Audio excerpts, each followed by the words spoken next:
Okay, how are we doing? What's up, Ray Haku?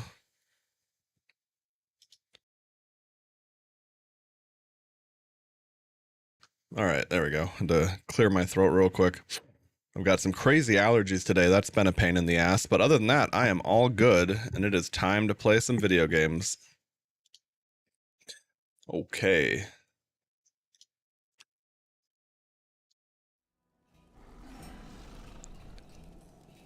All right. Okay. So I've got my I've got my rested XP buff. I got enough free spaces in the bag. Well, let's just go ahead and hop right into, I don't know, maybe like a dungeon or something. I guess I should check the, what you call this thing. The War Chief's board. But yeah, check out the troll. I'm a Scarlet Monastery troll now.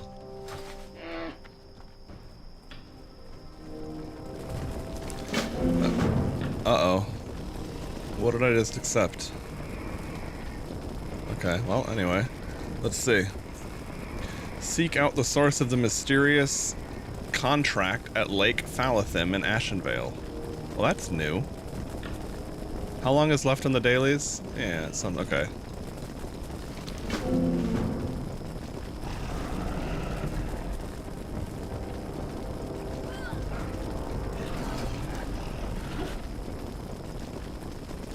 So how does this work? Short on supplies. Ruined copper belt. Oh, okay, okay. I see.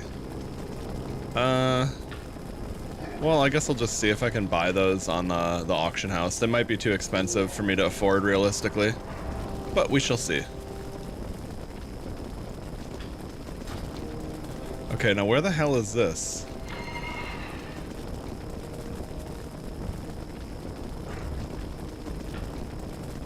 The Will of Sogoth, high risk. Okay, so what did it say? Ashenvale. Where the fuck is Ashenvale? There we go. I was like, I know it's close by.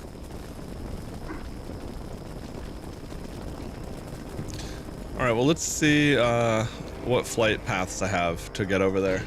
Hey Pony, what's up, dude? Are trained to fly quickly through the hot Baron's air. Alright, fuck it. Let's go.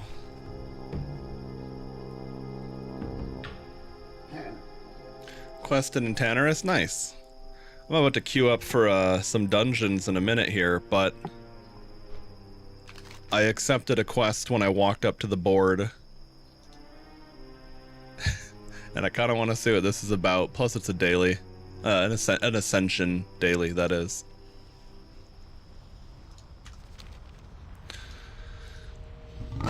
Alright. It's so cool to be able to see the flight with a higher draw distance and a smooth frame rate. I remember when I'd take a flight path on my old PC as a kid playing WoW, well, a young teenager. It would just be like, alright, and the frames drop to about 10 FPS. But it was so... it's like... The scenery you'd get to see as you fly through shit was just always so fun. Yeah, I saw that. I can relate very much with that. That was like my first dungeon experience, and I was like, fuck, is this just how people play these days? And it's just an obnoxious speedrun attempt every single group, and it turns out it was just that one group. But yeah, a bad dungeon group does indeed feel bad.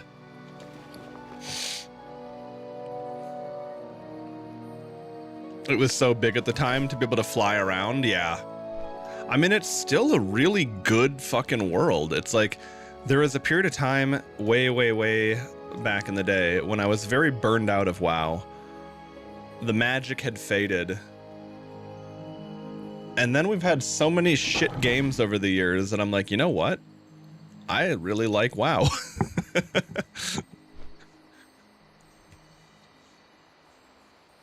Okay, there we go. Gotta make sure my cushions are in the right position, but man, they really do enable me to game for much longer than I could without them.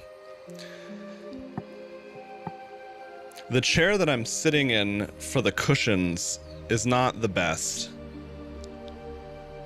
I think I might go back to Costco after the stream today, and there was this generic lazy boy office chair I was looking at.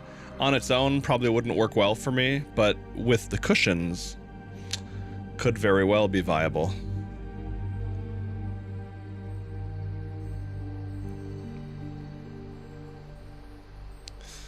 Okay. We must be getting close to the flight, aren't we? Yeah, Zoramgar, okay.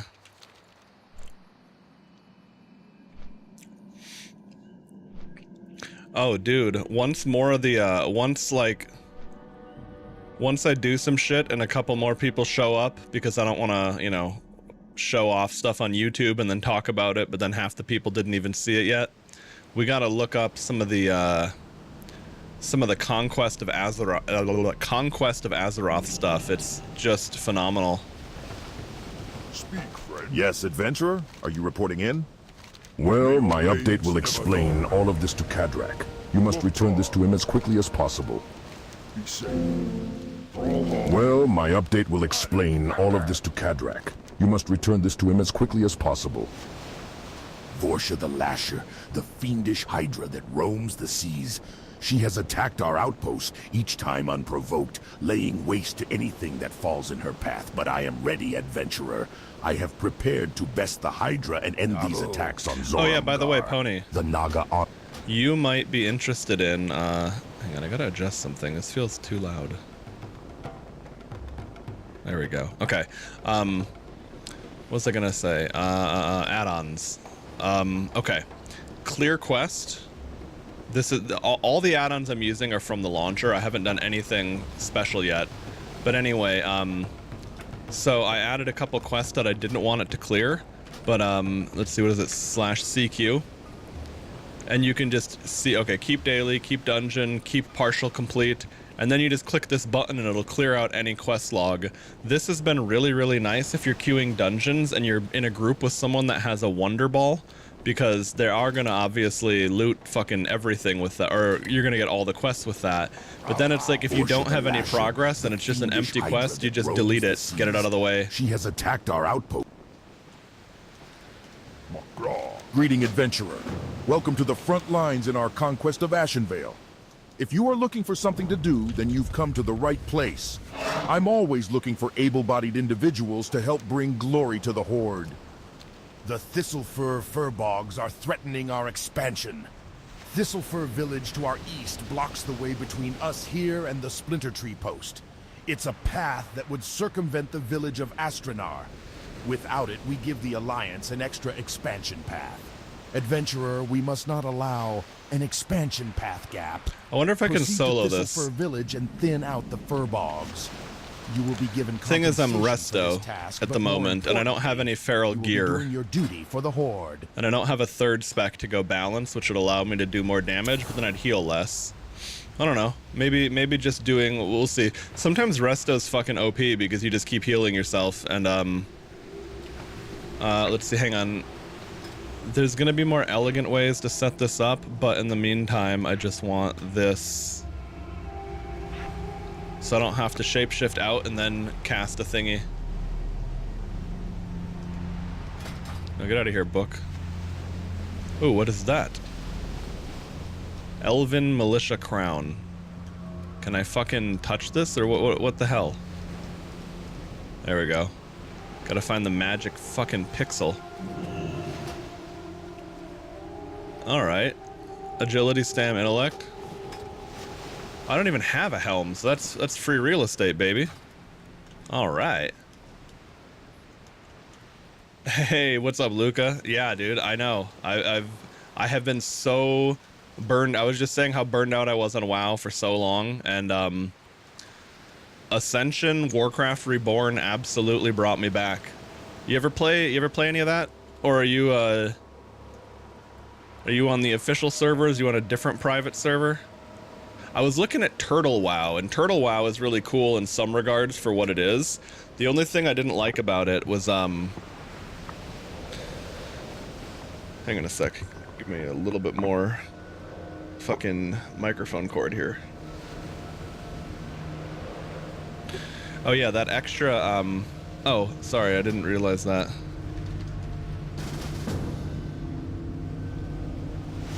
Okay, let's see. Where's homie at? What do I need to do to, let me make sure I'm not being a dickhead to this guy. Keep Muglash safe as he travels out to the Brazier. Oh, fuck. Okay. Alright.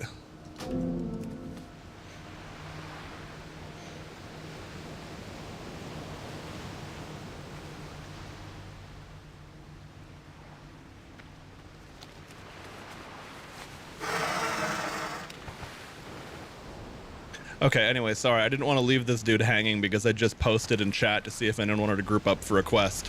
Again, it's like, it's shit like this that I forgot how incredible it feels to just type in chat, group up with people, get shit done, and especially because this is Ascension, and not retail Blizzard, and they have different philosophies. Like, you can just call someone a retarded bitch in chat, and that's just what it is. There's no problem.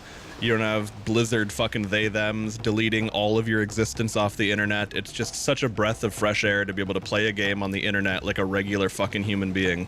Like, words can't describe how much better that just is. I'm on official anniversary. It's about to be TBC. Oh yeah, I've heard about that. By the way, because I'm sure you've heard of Bronzebeard and all that in the Ascension server I'm playing on. Have you ever heard of Conquest of Azeroth? Because that shit is... Oh, here we go. Here's my boy. Alright. Vorsha the Lasher, the fiendish hydra that roams the seas. She has attacked our outpost, each time unprovoked, laying waste to anything that falls in her path. But I am ready, adventurer. I have prepared to best the After hydra this quest, I'll pull up the trailers for that, because I need to finish watching the class previews. There's like 21 new classes. Just off the coast. I believe that if we put it out, Vorsha will appear in anger. We will need help. So be sure to bring some strong allies. I know, what a noob. I still have S-bound to backpedal. If I was a good warlock, that would be my, what's that button? What's the shit for warlocks where you shoot a little green fireball and it extends your dot? That was always my S key.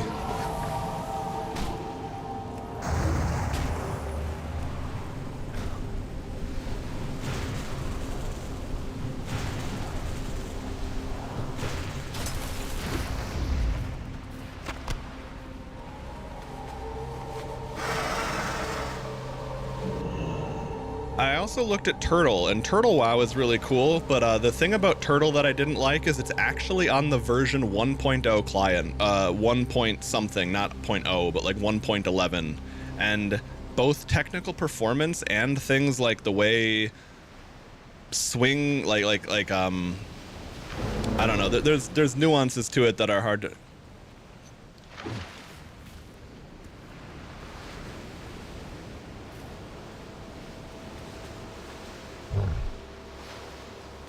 What the fuck? He just vanished. Doesn't say the quest failed, though.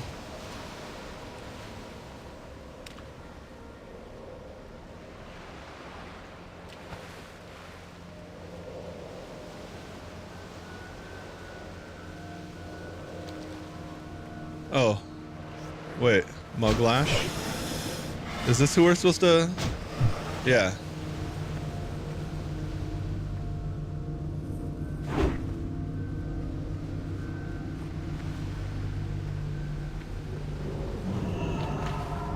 I think someone else started the quest and he phased or something. I don't fucking know.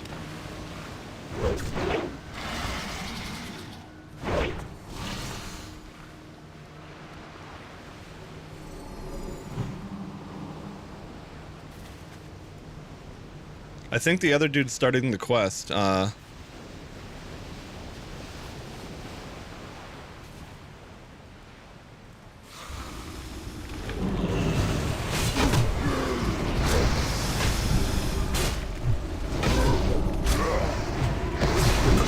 See.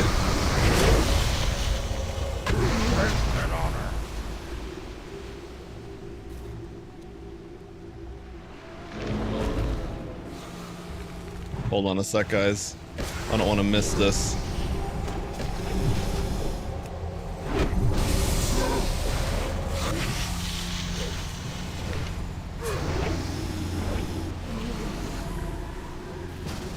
There we go.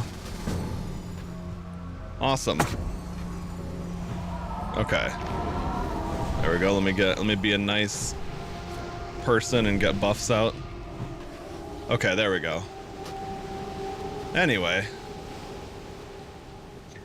Sorry, no. Seed of Corruption. I think it's Fellfire that I'm thinking of. That little green fireball. Seed of Corruption is dope too, though. I played Affliction Lock quite a bit in late Wrath of the Lich King and Cataclysm raiding, as well as an Atonement Priest. Those are probably my favorite things to play.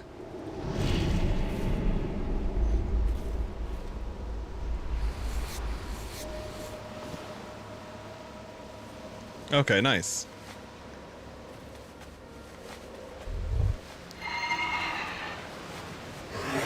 There we go. Anyway, I didn't want to be paying attention to my stream to the detriment of the group and not getting anything done.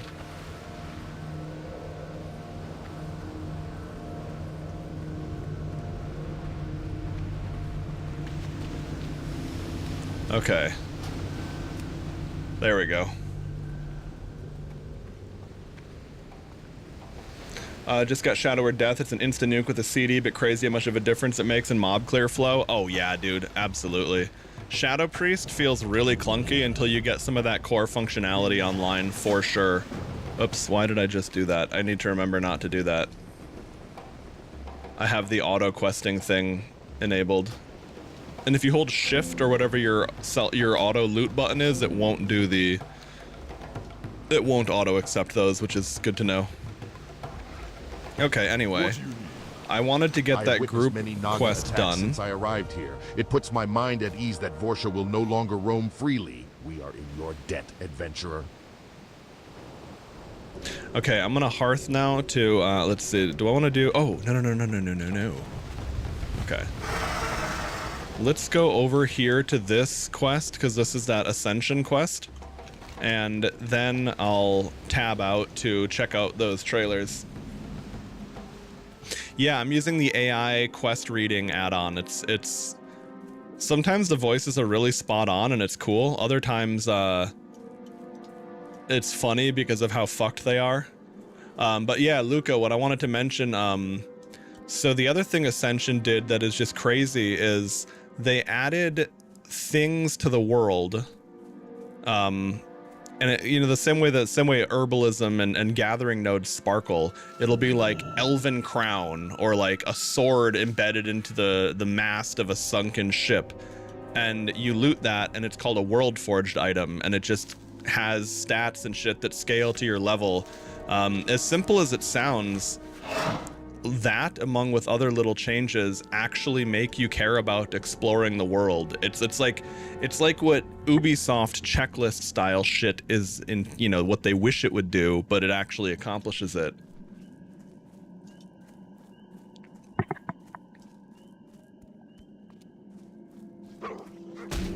Oh man, fucking days.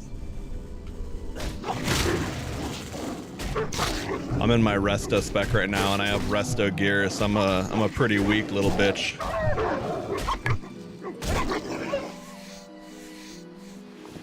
Oh, well, getting hold on. What's my skinning at? 160. Okay.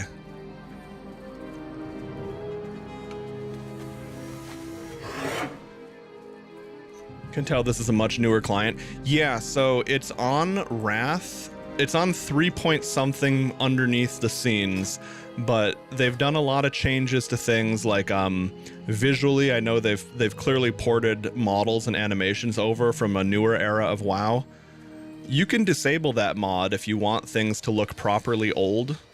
I found that I did not enjoy that. But that is an option for people that want it to be. I think for people that want true retro old school, Turtle might be a little bit better. But of course, because the Turtle's on the 1.0 version, it lags when it starts raining, even on a high-end modern PC. King of the Gill. King Gillian, first of his name, swimmer of the lake, master of murlocs, eater of small bugs, has passed away. His body is barely dry, and they already vie for his crown. None of these Murlocs can hope to fill Gillian's shoes. Defend his legacy. Do not let these weak contenders claim his throne. Okay. Defend it for 5 minutes? I wonder how hard this quest is. Oh, fuck. Oh, never mind. I saw the skull and I got scared. Oh, God, okay. I think I need a group for this.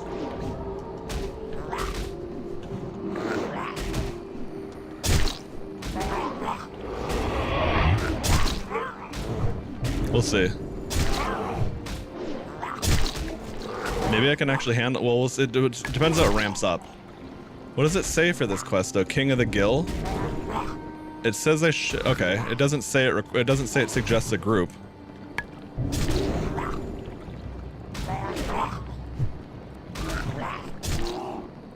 Oh, you're right, I don't have thorns on.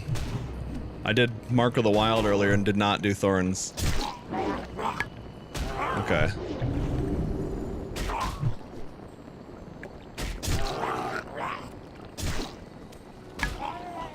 Oh, fuck ass. Okay.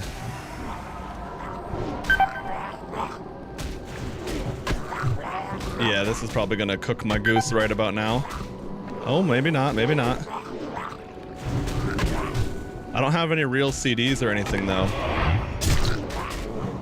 Or wait, actually, I think I do. I just don't have them on this bar because I didn't...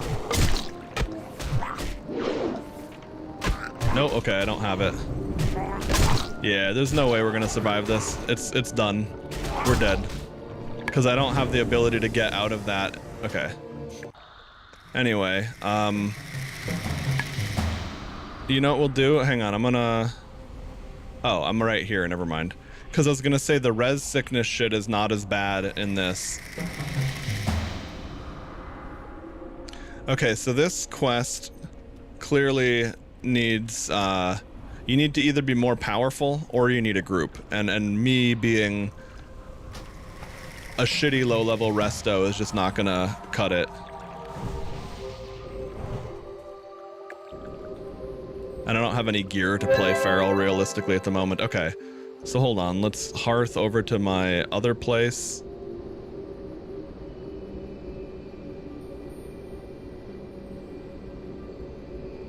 Yeah, I can't loot any of that. Okay. Alright, so let me pull up the Conquest of Azeroth. Because that shit is incredible, and I've been wanting to look up more about this because I was watching it on stream at the tail end of the last stream. Okay, here we go. So, let me pull this up.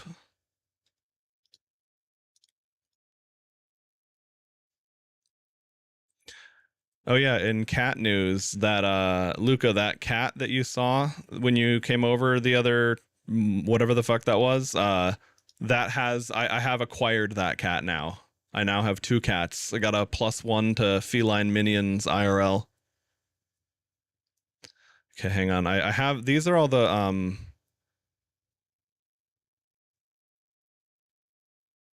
here we go. I wanted to find the trailer for Conquest of Azeroth itself. I believe this is it. Okay.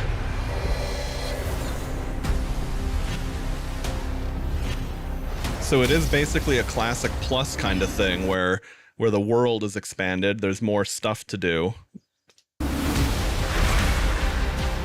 But it's like the most ambitious project by long and far, because none of the original classes are in the game. It's all new stuff.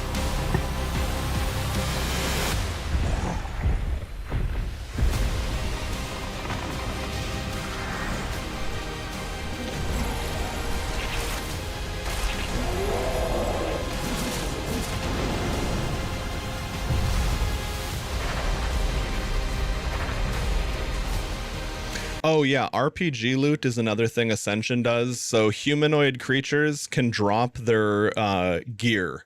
So like if you like the Theramore Marines over in the Barrens and you want to look like them, farm them until you collect their set.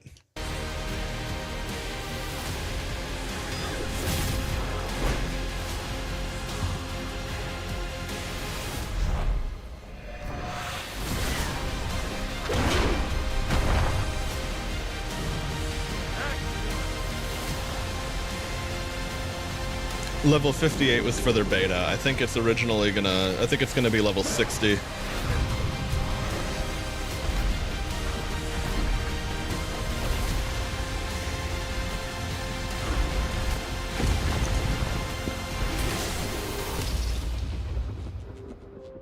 Anyway, yeah, that was the open beta earlier this year. So that's basically the overview of what it is, but the where it really gets fucking exciting is how the classes are going to work. The Necromancer is a dark spellcaster, a master of undeath and harbinger of rot and plague. Cold, calculating, necromancers use twisted magic to reanimate fallen corpses, summoning entire legions of undead to serve them in combat. Wielding crippling plagues and icy curses, necromancers slow foes to a crawl while relentless minions drag them to their grave. Welcome to the Conquest of Azeroth Necromancer Hero Highlight. The Necromancer is a damage-focused caster that can summon multiple pets at once. Using life force, necromancers raise their own personal army to swarm and overwhelm foes. Specializing in shadow damage, dots, and frost spells, necromancers build up runic power to unleash powerful abilities or summon more temporary minions. The longer you stay in combat, the more withered enemies become, stumbling between the crushing weight of diseases, slows, and heal cuts. As they slow to a crawl, you can order your minions to close in for the kill, then raise their corpse to serve you. Heal cut would be like Mortal Strike for anyone unaware. Specialize in death, rhyme, and animation. Death necromancers focus on stacking up damage over time effects. As you ravage enemies with multiple dots, slows, and heal cuts, you'll use Ray of Rot to accelerate their tick rates, dealing massive damage as they struggle to reach you. Stack up enough dots, and you can even cause enemies to burst with Toxic Plague, dealing massive AoE damage to everything around.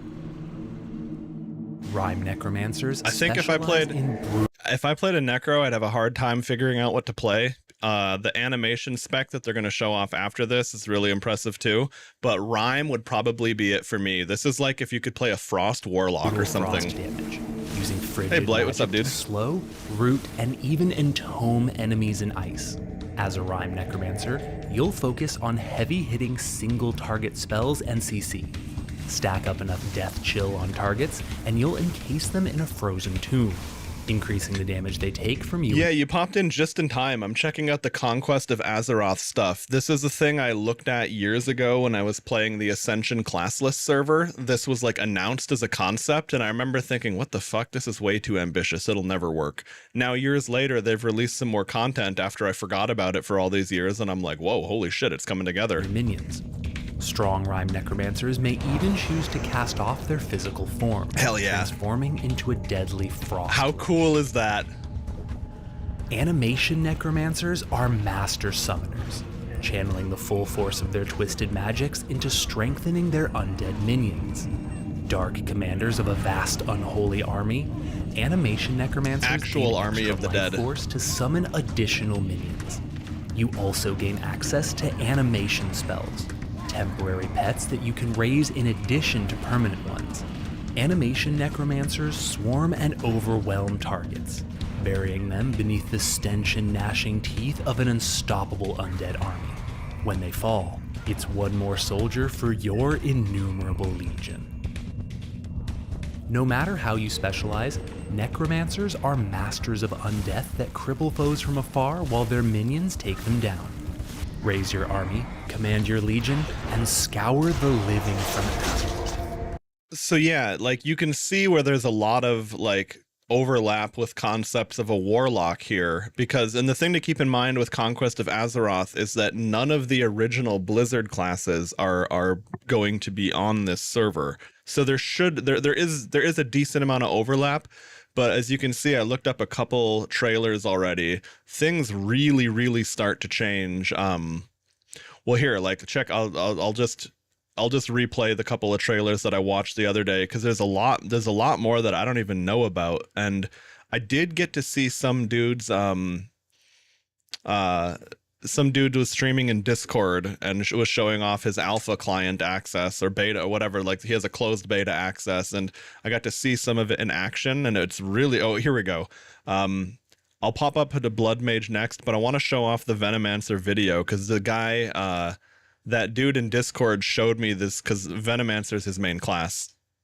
But looks like Twitch started an ad break, so I guess watch on a better platform if you don't want to be cucked by ads. Mysterious shapeshifter, a master of poisons and potent toxins. Show the most goofy one. Oh, Sinister. Dude, I'll pull up one next. You're gonna a PvPer is gonna be blown away by what the Ranger could do. For example, it's basically Hunter without a pet, but more like D&D Ranger or something. Anyway. Is a mysterious shapeshifter, a master of poisons and potent toxins. Cunning, sinister, Venomancers invoke the eerie forms of Azeroth's most fearsome predators. It's basically an evil druid. Are not merely spellcasters. They are the embodiment of creeping terror, skittering silently, healing allies, or transforming into the stuff of nightmares.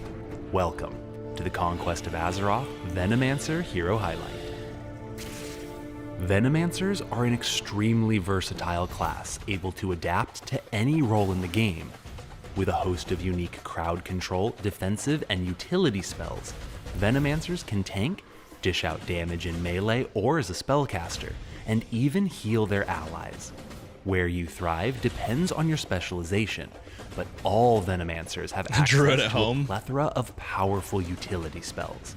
Deadly spider layers, encasing cocoons, polymorphs, and even the ability to burrow underground are all part of your deadly arsenal. Holy shit, you get dig? Venomancers can specialize in fortitude, stalking, as a rotweaver, or as a vizier. Fortitude Venomancers are bulwarks of the swarm. Yeah, scorpions able for to tanking. shapeshift into indomitable scorpions.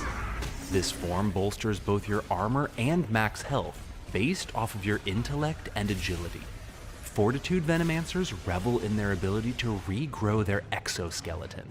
As it takes damage, you can use it to heal or provide huge damage reductions, all while enfeebling groups of enemies with powerful stings and venoms. Stalking Venomancers are melee. The thing they didn't show there that the guy, he had this like smoke bomb equivalent, that was kind of to like protect your group as a tank, and I was like, holy shit, that's a cool idea. All right, Luca, take it easy, dude. Damage dealers that morph into nightmares with their vicious stalker form. Swift and lethal, these Venomancers excel at applying crippling damage over time effects with the option to focus on melee abilities and insane amounts of leech. As a stalker, you can ascend to even higher form. Whatever this creature is so funny looking. Those of the Serpent Lord and the Spider Lord. Oh. Serpent Lords are empowered with more range for their damage over time effects, as well as the ability to create intoxicating miasmas in groups of enemies. Meanwhile, Spider Lords become tankier, summoning swarms of scarabs and locusts. Yeah, you straight up become fucking Anubarak. Look at that with his beetles and shit. Gain life from their foes as they rend their prey apart. Rotweavers are spellcasters who command the caustic arts of poison and decay. As a Rotweaver, your unique form allows your damage over time effects the ability to crit and benefit from spell haste. You'll spread plagues and venoms with every whispered incantation to cripple foes before draining them of life with venom bolts and serpent coils. Powerful Rotweavers can even summon Hungarians to aid them in combat, spreading toxic mushrooms throughout the battlefield. Viziers are royal healers that turn the art of poison into a tool for healing. As a Vizier, you'll administer a variety of healing over time effects to allies which can crit. Here, let me see. Heal an ally for 10% of their max health. Wow, okay. Up to 8 allies within 40 yards of the target ally are also affected by Shadra's Vigil. Are healed for 13. Okay, so it's a heal over time. Gift of Shadra. Consume 20 seconds of Shadra's Vigil from the target. Okay. Interesting. And also benefit from spell haste. Of these boons, one stands apart, Shadra's Vigil. By manipulating the Vigil, Viziers channel potent healing beams, apply powerful shields, and even regenerate mana. Whichever path you choose, the Venomancer excels in overwhelming enemies in a swarm of poison effects, while fortifying their allies with eerie blessings. Though their presence may make you squirm, they're a perfect fit for any group. Become an impenetrable bulwark, embrace the teachings of Shadra, and reduce your foes to naught but bones and whispers. Yeah, so that's basically evil poison druid right there. Okay, so going back up to the top of the list now. Oh, they have Blood Mage, which is really interesting. Blood Mage is a sanguine spellcaster that channels their own life force to aid them in combat. Bending blood to their sinister designs, they can sink into pools to avoid damage, drain the life from their foes, and Notice that? Turn into a pool of blood to damage their enemies. Straight up Vladimir from League of Legends. To avoid damage, drain the life from their foes, and transform into monstrous creatures. But blood is also a source of life. Certain blood mages choose to use their eerie powers to restore and revitalize allies, making their dark magic useful to those with the stomach to adventure with them. Welcome to the Conquest of Azeroth Blood Mage Hero Highlight. Blood Mages are dark spellcasters that use rage and their own health to cast spells. They're extremely versatile and can specialize as any role in the game. They can tank as brutal worgans, deal damage as a sanguine spellcaster or a monstrous vampire, and even heal their party by using their own life force. No matter which path you choose, you'll build up rage to unleash savage attacks, tearing the flesh from foes, performing dark rituals, summoning packs of werewolves from the shadows, or hunting down your prey. In addition, blood mages use their eerie powers to enhance and fortify allies, increasing their stamina, enraging them, or causing them to receive more healing. What's really interesting is despite the fact that they have so many hybrid classes in this, they all seem to play so significantly differently. What's really going to be interesting too to see what the raid, what like the size of raids they're designed around. I assume 25, give or take. But it's interesting because with 21 classes, I feel like that's such a perfect opportunity to have an achievement kind of thing for 21-man raids. Like, you know, you're doing a little bit of a low man achievement to have 21 instead of 25. But how interesting would that be to just have one of each class? Just so much.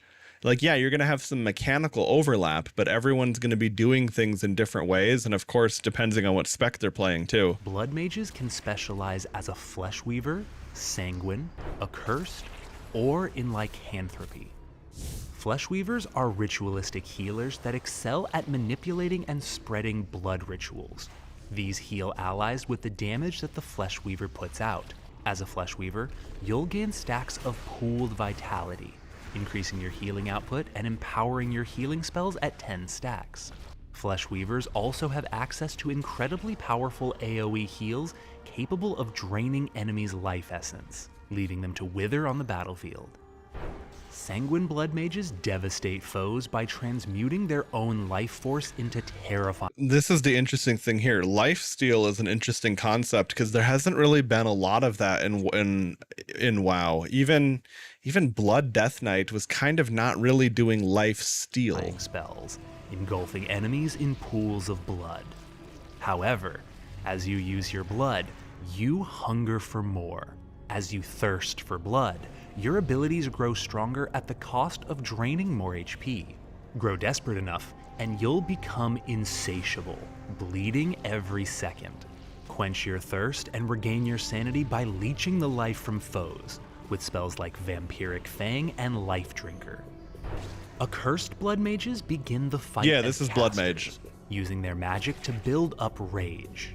Once they amass enough, they succumb to their true form, Transform into a vampire and leap into close quarters combat as a bleed-focused melee fighter.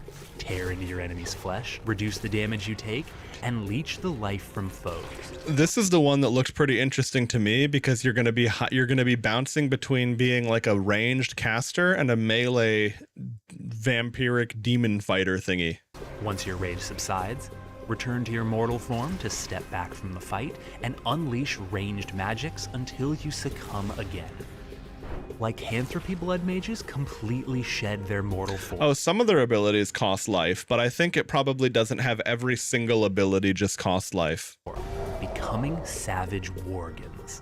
These dark tanks take massively reduced damage, have insatiable lifesteal, and can even summon all good, dude. worgen to aid them in combat. As a lycanthropy blood mage, you are the leader of your allies.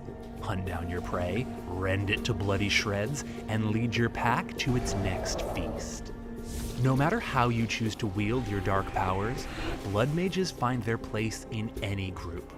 Unleash your blood arts, embrace the shadows, and charge through the night towards victory. Although, let's see, oh, yeah, so I'm really torn because Necromancer, Blood Mage, and then the next trailer I'm about to watch, Reaper, it's like the first 3 classes we saw, I'm like, fuck, this is so much like what I like to play in these kinds of games. And there's a lot of overlap, but there's also some subtle nuances in how they would play. I mean, the same concept as Shadow Priest and Affliction Warlock, if anyone's ever played both of those at high level. Lots of thematic overlap, but very different. The Reaper is an embodiment of wrathful shadows. And Drink every time he says X class finds himself useful in every group. Yeah, true. But that's kind of the interesting thing about this is being built by people that have been such longtime fans of the game. It's like, in some regard, without any, it's like, they don't have to be, it's hard to say who has more innovation, the people who invented WoW or this, but it's like, that's what I was saying, like, this is like the closest thing we're ever going to get to a WoW 2, because the reality is we don't really want WoW 2 from Blizzard. It's not going to be what it, the Warcraft team at Blizzard has been a full ship of Theseus for years. It's not the people that made the game we all fell in love with. Incarnation of death that hunts the living of Azeroth. Cunning, ruthless, and able to slip into the shadows at will, Reapers harvest the souls of slain enemies to fuel more savage attacks. Now, this guy can only be a DPS or a tank. Finally, it's not every fucking role in the game. But yeah, you've got a stealth caster as the DPS role, at least, and you can see they use strength and intellect. Sustaining hey, Bono, what's up, dude? By reaping it from hapless foes. Welcome to the Conquest of Azeroth Reaper Hero Highlight. The Reaper is a melee damage dealer who uses various scythe and shadow attacks to cleave through multiple foes at once, restoring their own health while absorbing massive punishment in full plate armor. Each time you kill an enemy, you'll harvest a reaped soul. It's like a yeah, dude. Certain Reaper abilities cost a soul to use, while he's others charging. have a powerful soul infusion effect.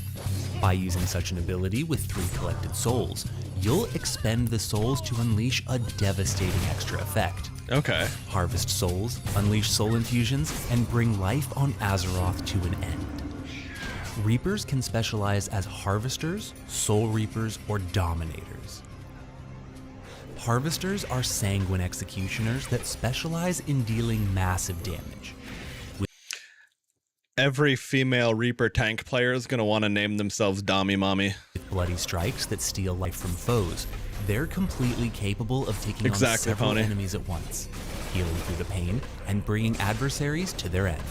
Exceptional solo fighters with high sustain and plate armor, Harvesters also find their place in groups through powerful cleave and AoE skills.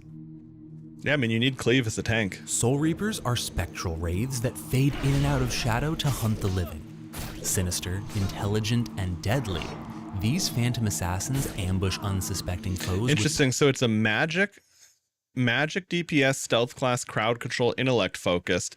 But look, he's dual wielding sickles and melee attacking. Like, intelligent and deadly, These phantom assassins ambush unsuspecting foes with powerful critical strikes and crippling crowd control effects. Soul Reapers prioritize spell power and magic damage. Okay. Extra shadow and spectral damage with their abilities. They can even assume horrifying phantom forms, which increase the range of their abilities to bring an end to fleeing foes. Death Warrior Rogue Knight. Finally, Dominators are colossal revenants wielding the full might of their massive Dude, that armor two-hander looks and so blade. cool. Savage and unyielding, these juggernauts serve as indomitable tanks, using their high parry Notice he's a two-hander tank as well. chance to deflect and shrug off blows. So it's a parry Dominators can tank. suffer brutal damage, mitigating the pain with powerful damage reduction. And the nuance of parry is that, so think about it, two-handed weapons typically have a pretty slow swing speed. Well, if you're not familiar with the mechanics, the base mechanics of how WoW works, when you parry an attack, it, like, I don't know if it's a full reset or if it just significantly accelerates your swing timer. So yeah, like that really plays well with each other. Absorption effects. They can also consume breached souls to heal their own HP, sustaining themselves while dishing out brutal strikes and powerful Yeah, for sure, AoE Pony. shadow damage. No matter their form, Reapers are ruthless bringers of shadow and death, harvesting souls to fuel their dark designs, harness their power, step forth from the shadows, and cull the weak from Azeroth. Thanks for tuning in to the Conquest of Azeroth Reaper Hero Highlight. Go forth and teach the heroes of the world that they were right to fear Reaper. Oh, this trailer is a very brief. No, let me go down the list. Okay, so yeah, Ranger is the last one I've already seen, other than Venomancer, which we just watched together, and I guess Guardian is a really old trailer I remember seeing. But even Guardian is pretty interesting, despite the fact that it doesn't have as much going on as some of these other hybrid classes. But check out how wild the Ranger is compared to WoW Hunter. The Ranger is a This would now, I mean, I haven't seen maybe a more.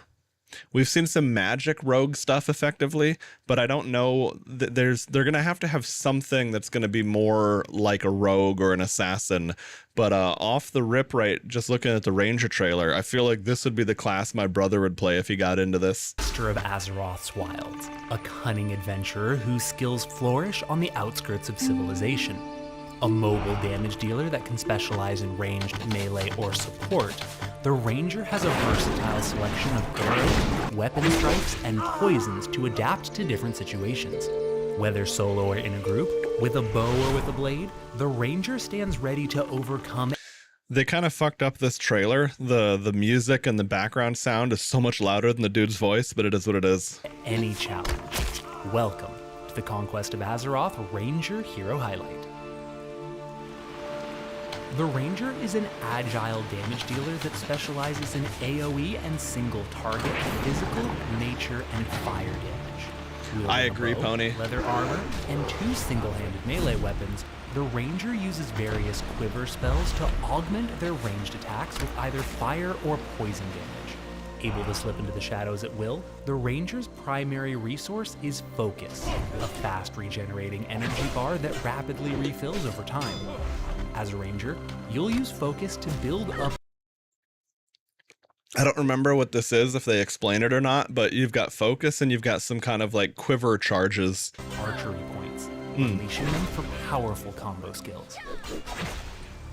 Rangers can specialize as archers. Oh, the other thing that's really nice about that, if you notice, archery points are effectively combo points, but they build up on the player, not the target. So that really allows for some, it's like you build up. Imagine in PvP, you want to nuke the healer. The healer is playing really safe, but their partner isn't. Build up archery points on their partner, nuke the healer when they leave LOS or something. Like so much. I mean, that's just surface level right there. Brigands, or Far Striders. Archers are long-range bowmen that specialize in rapid shots and devastating combos. Capable of both significant single-target and AoE damage, archers Kind of reminds me of Lineage Archer or Ranger, whatever it was called in that game. I never played that, but I saw my friend play that for a good amount of time. stick to the back lines and pepper enemies from afar in a hail of arrows. Hey, Mooncake. Brigands, meanwhile, are Kitty cat. cutthroats and outlaws. preferring to get in close with bleeds and poisons to take out enemies in melee range. With several options to stun and incapacitate unaware foes, brigands have a high chance to parry attacks and are exceptional one-on-one fighters. Dude, look at that shit. You got like a reposition and a death Forest grip. Riders are wanderers that use every tool at their disposal to take down foes and buff allies. Often serving as ranger generals, Forest Riders use both blade and bow to cripple foes. This is the other interesting thing when you think about it. It's not a healer, but it's support focused. That's kind of a role that doesn't really exist in WoW. I mean, sure, you've got utility, but this is a new thing. As ranger generals, Forest Riders use both blade and bow to cripple foes, but their true strength lies in their ability to support allies. As a Forest Rider, you have access to battle horns, powerful buffs that empower Hold on, let me go back and see this again. Command aura, emit a powerful aura on allies within 40 yards, increase. Okay, so for 8 seconds, 20% damage buff. That's huge. That's insanely huge for raids and stuff. Natural disguise, transform all allies within 30 yards into a bush and applies stealth for 15 seconds. That's also pretty useful too, because you could maybe skip an entire mob fight, or like, you know, fight from the other side of the room if that makes it easier or something. Okay, coordination increases an ally's critical strike chance and haste by 5% for 30 minutes. When the target hits when the target critically hits, the caster's haste and crit chance is increased. Cannot be cast on self. Okay. So yeah, you basically put coordination on a rogue or someone who hits fast and crits a lot, and like that's one of those things you can only put it on one ally, but yeah, those are really cool tools to have in a big group. Finding supports to be a pain in the ass. 90% of players are DPS. Oh yeah, no, for sure. Like, you're not going to see this while casually leveling, but as long as they balance it right, like a good raid group would presumably want one of these. And the other thing too is this could be a great thing to play with. You know, it's like if you've got a friend who's playing the rogue equivalent more or less, or one of the rogue equivalents, you give them coordination and you're helping their DPS pump even higher. And, you know, maybe the next time another raid, you respec, you pop your other spec and play the more DPS focus. Like it allows for a lot of stuff. And I also really like that they have this while still having healer and tank, because Guild Wars 2, at least back when I played it, did not have anything that would be a true healer or a true tank, and there were pros and cons to that. You have access to battle horns, powerful buffs that empower your entire group. Each horn has a unique effect, and Forest Riders... Emanate an aura that grants 10% increased healing, 30% chance when a spell or ability is used to heal party members. Okay. Aura for 15 seconds grants 5% crit strike. Okay. Oh, so check that out. It's 15, so it's 30-second cooldown, 15-second uptime.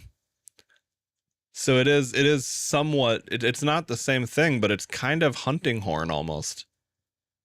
Use them to turn the tide of any battle.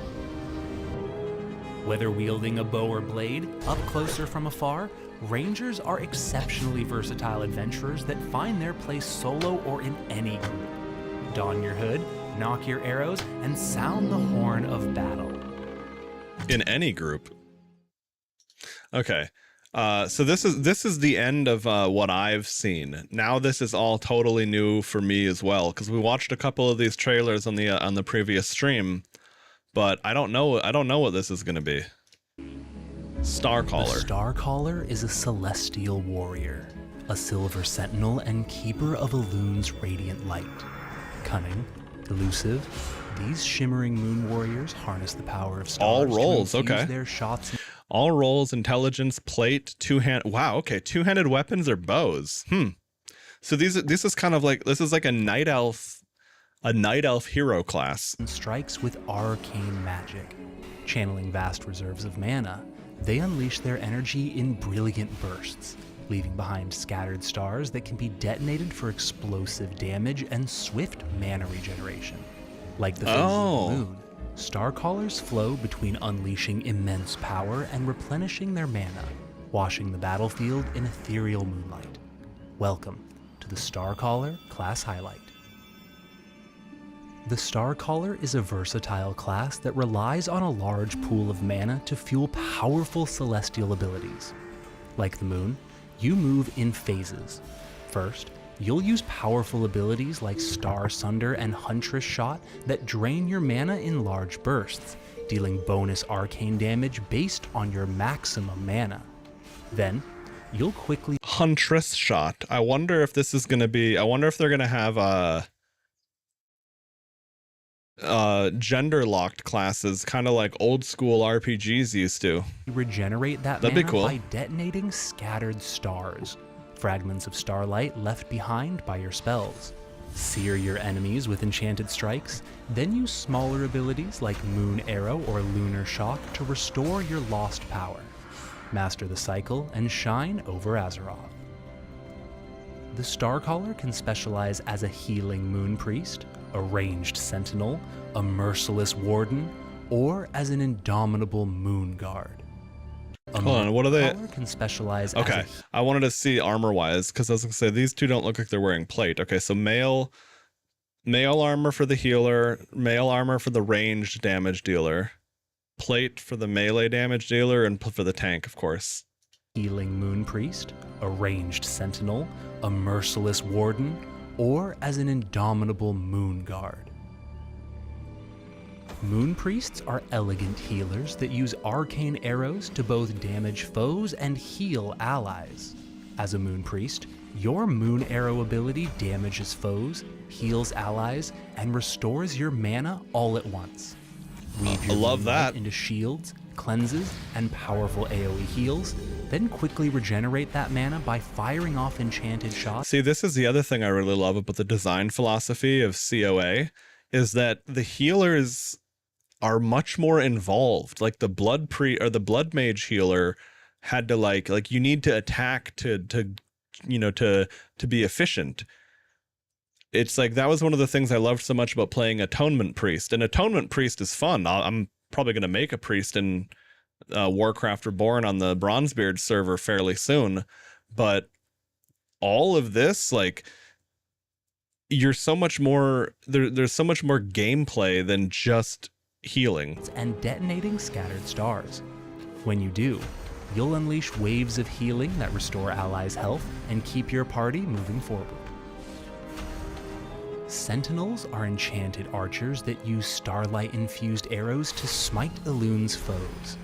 As a Sentinel, you'll stay on the move, building up scattered stars with skills like Huntress Shot and True Shot. Detonate them with Starfire Shot for big bursts of AoE damage, and maneuver around the battlefield. You like prevention sup better than heal up sup? Yeah, I mean, that makes sense. A good absorbs are really beneficial too. And that's kind of how Atonement plays, because you are a discipline priest if you're playing Atonement. I was playing it in heroic, what the fuck was it? The Deathwing raid? I can't remember what the raid itself is called, but yeah, I used to play that in heroic raiding.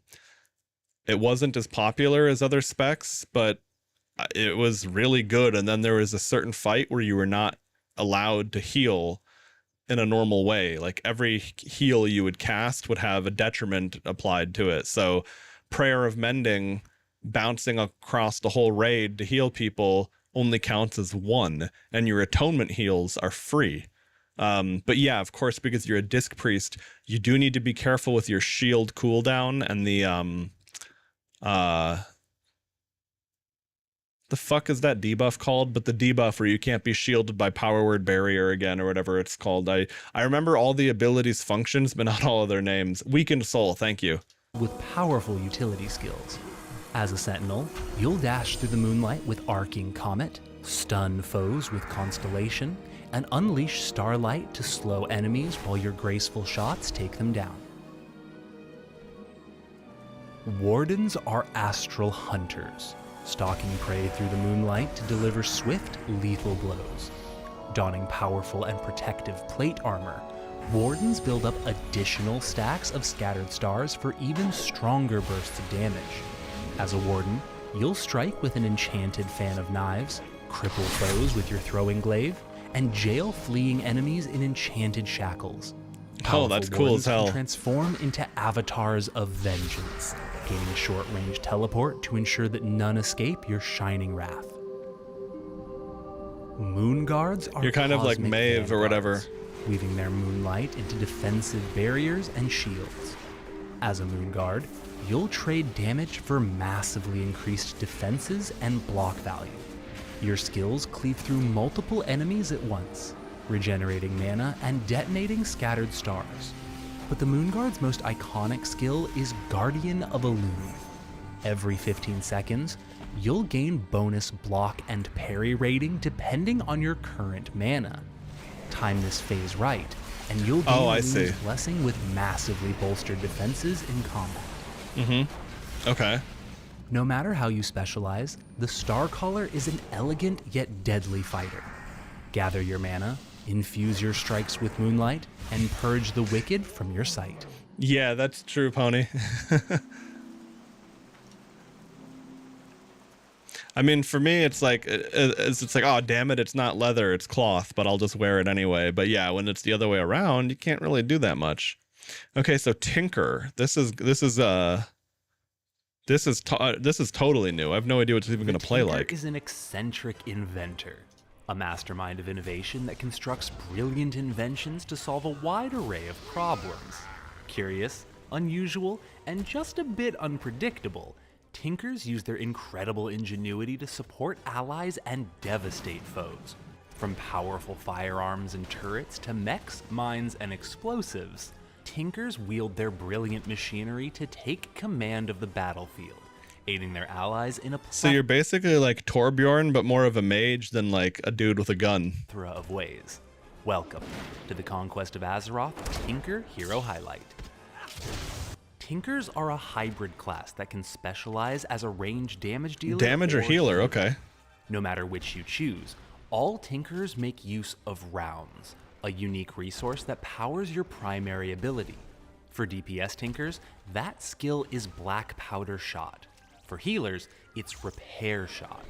You can alternate between buckshot or standard rounds, with each changing the way your primary shot works.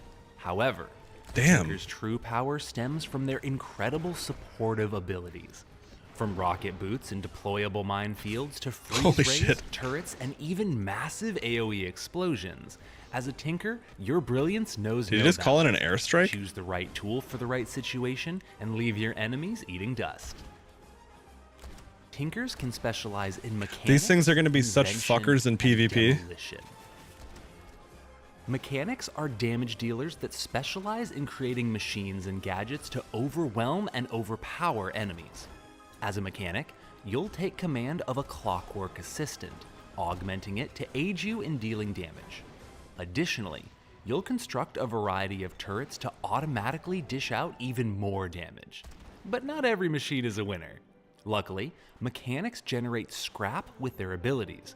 Gather 100 scrap by building machines and casting spells, and you'll unleash your devastating mech suit, capable of tearing through multiple enemies at Holy once. shit. That's like your ult? Inventors specialize in healing their allies. With the help of nanobots and other gadgets, inventors heal, construct supportive beacons, I had a strong feeling that the healer would involve nanobots, of course, right? apply shields, and restore resources. With your patented battery recharge station, you can heal and support allies tenfold. You can even empower your beacons with Repair Shot, massively increasing your supportive output. Demolition Tinkers are masters of explosives, dishing out insane single target and AoE damage with their unique explosive rounds. Demolition Tinkers obliterate groups of enemies with their vast collection of combustible abilities. Rocket launchers, cannonballs, and barrages are all par for the course for Demolition Tinkers. Whether you need a machine, a heal, or an explosion, Tinkers have an answer for every situation. Their unique perspective makes them a perfect fit for any group. Master your machines, augment your beacons, and build your way to a better Azeroth. I wonder if I'd like that. Those kinds of classes aren't usually my jam, but they're usually really, really interesting all the same. Okay, so I have, for whatever reason, seen the Cultist trailer. But I remember the Cultist was one of the cooler, like, dark evil caster thingies. It uses, like, an insanity mechanic. The Cultist is a disciple of ancient horrors, a servant of the old gods. The other thing that's really cool though is like the old gods and madness and all that. Like this is a theme that's already very strong in the lore of Warcraft. And their corrupting whispers. Tapping into the dark gifts of Cthulhu, N'Zoth, and Yasharaj, cultists balance on the razor's edge of insanity, unleashing terrifying spells, empowering their allies, and transforming into eldritch horrors.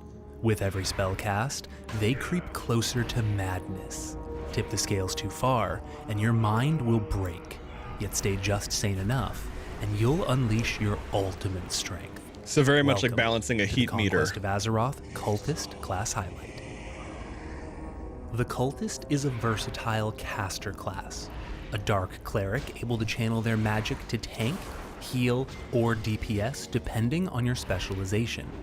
As a Cultist, you'll begin as a spellcaster, firing horror bolts, summoning tentacles, and providing powerful support spells to allies. Your unique mechanic, Insanity, builds with every spell cast, driving you closer to the brink.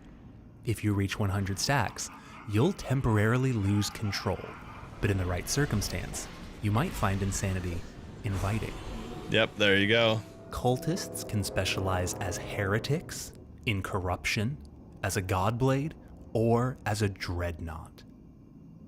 They all look so cool too. Melee healers, blending close-range combat with Oh yeah, this might be your jam too, Pony. Check that out. Passive healing and shielding. powerful restorative abilities. When you have a two-handed weapon equipped, your attacks will shield nearby allies, Two-handed weapon healer, by the way. protecting them from harm. As you restore allies Melee by weapon, damaging rather. foes, you'll build up insanity with every cast, but don't fear the void. At 100 stacks, rather than being driven mad, you'll simply evolve. Corruption cultists are damage-focused spellcasters. Yeah, so the healer spec doesn't go insane. It's like instead, if I had to guess without knowing more, I would guess that you want to try to not max out your sanity bar during the part of the fight. Like you probably want to, you're still playing with a heat meter more or less, but it's like if the, like, you know, when healing needs to be big, that's when you want to go over the threshold, I assume, and then, you know, lean into that. Who teeter on the brink of madness. By keeping your insanity above 70, you'll gain massively increased damage on certain spells. Use spells like Wrath of the Black Empire and Sanity Tap to linger just on the edge of insanity and bring down your foes.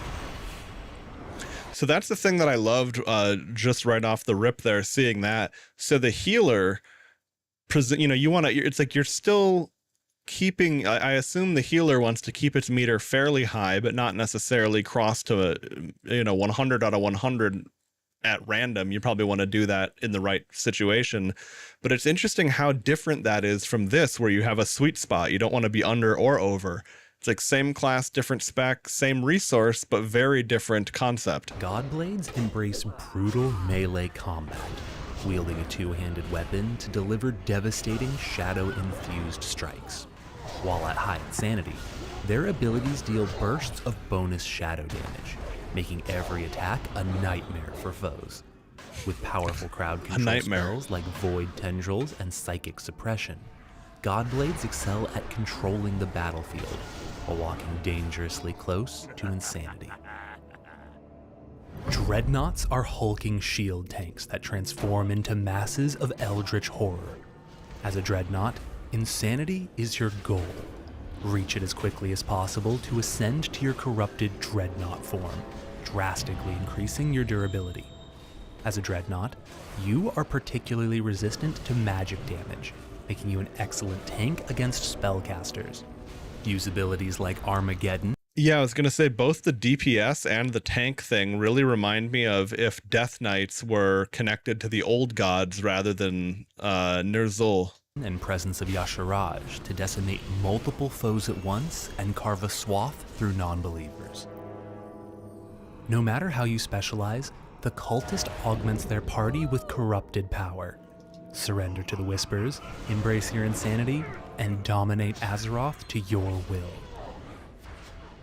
Okay.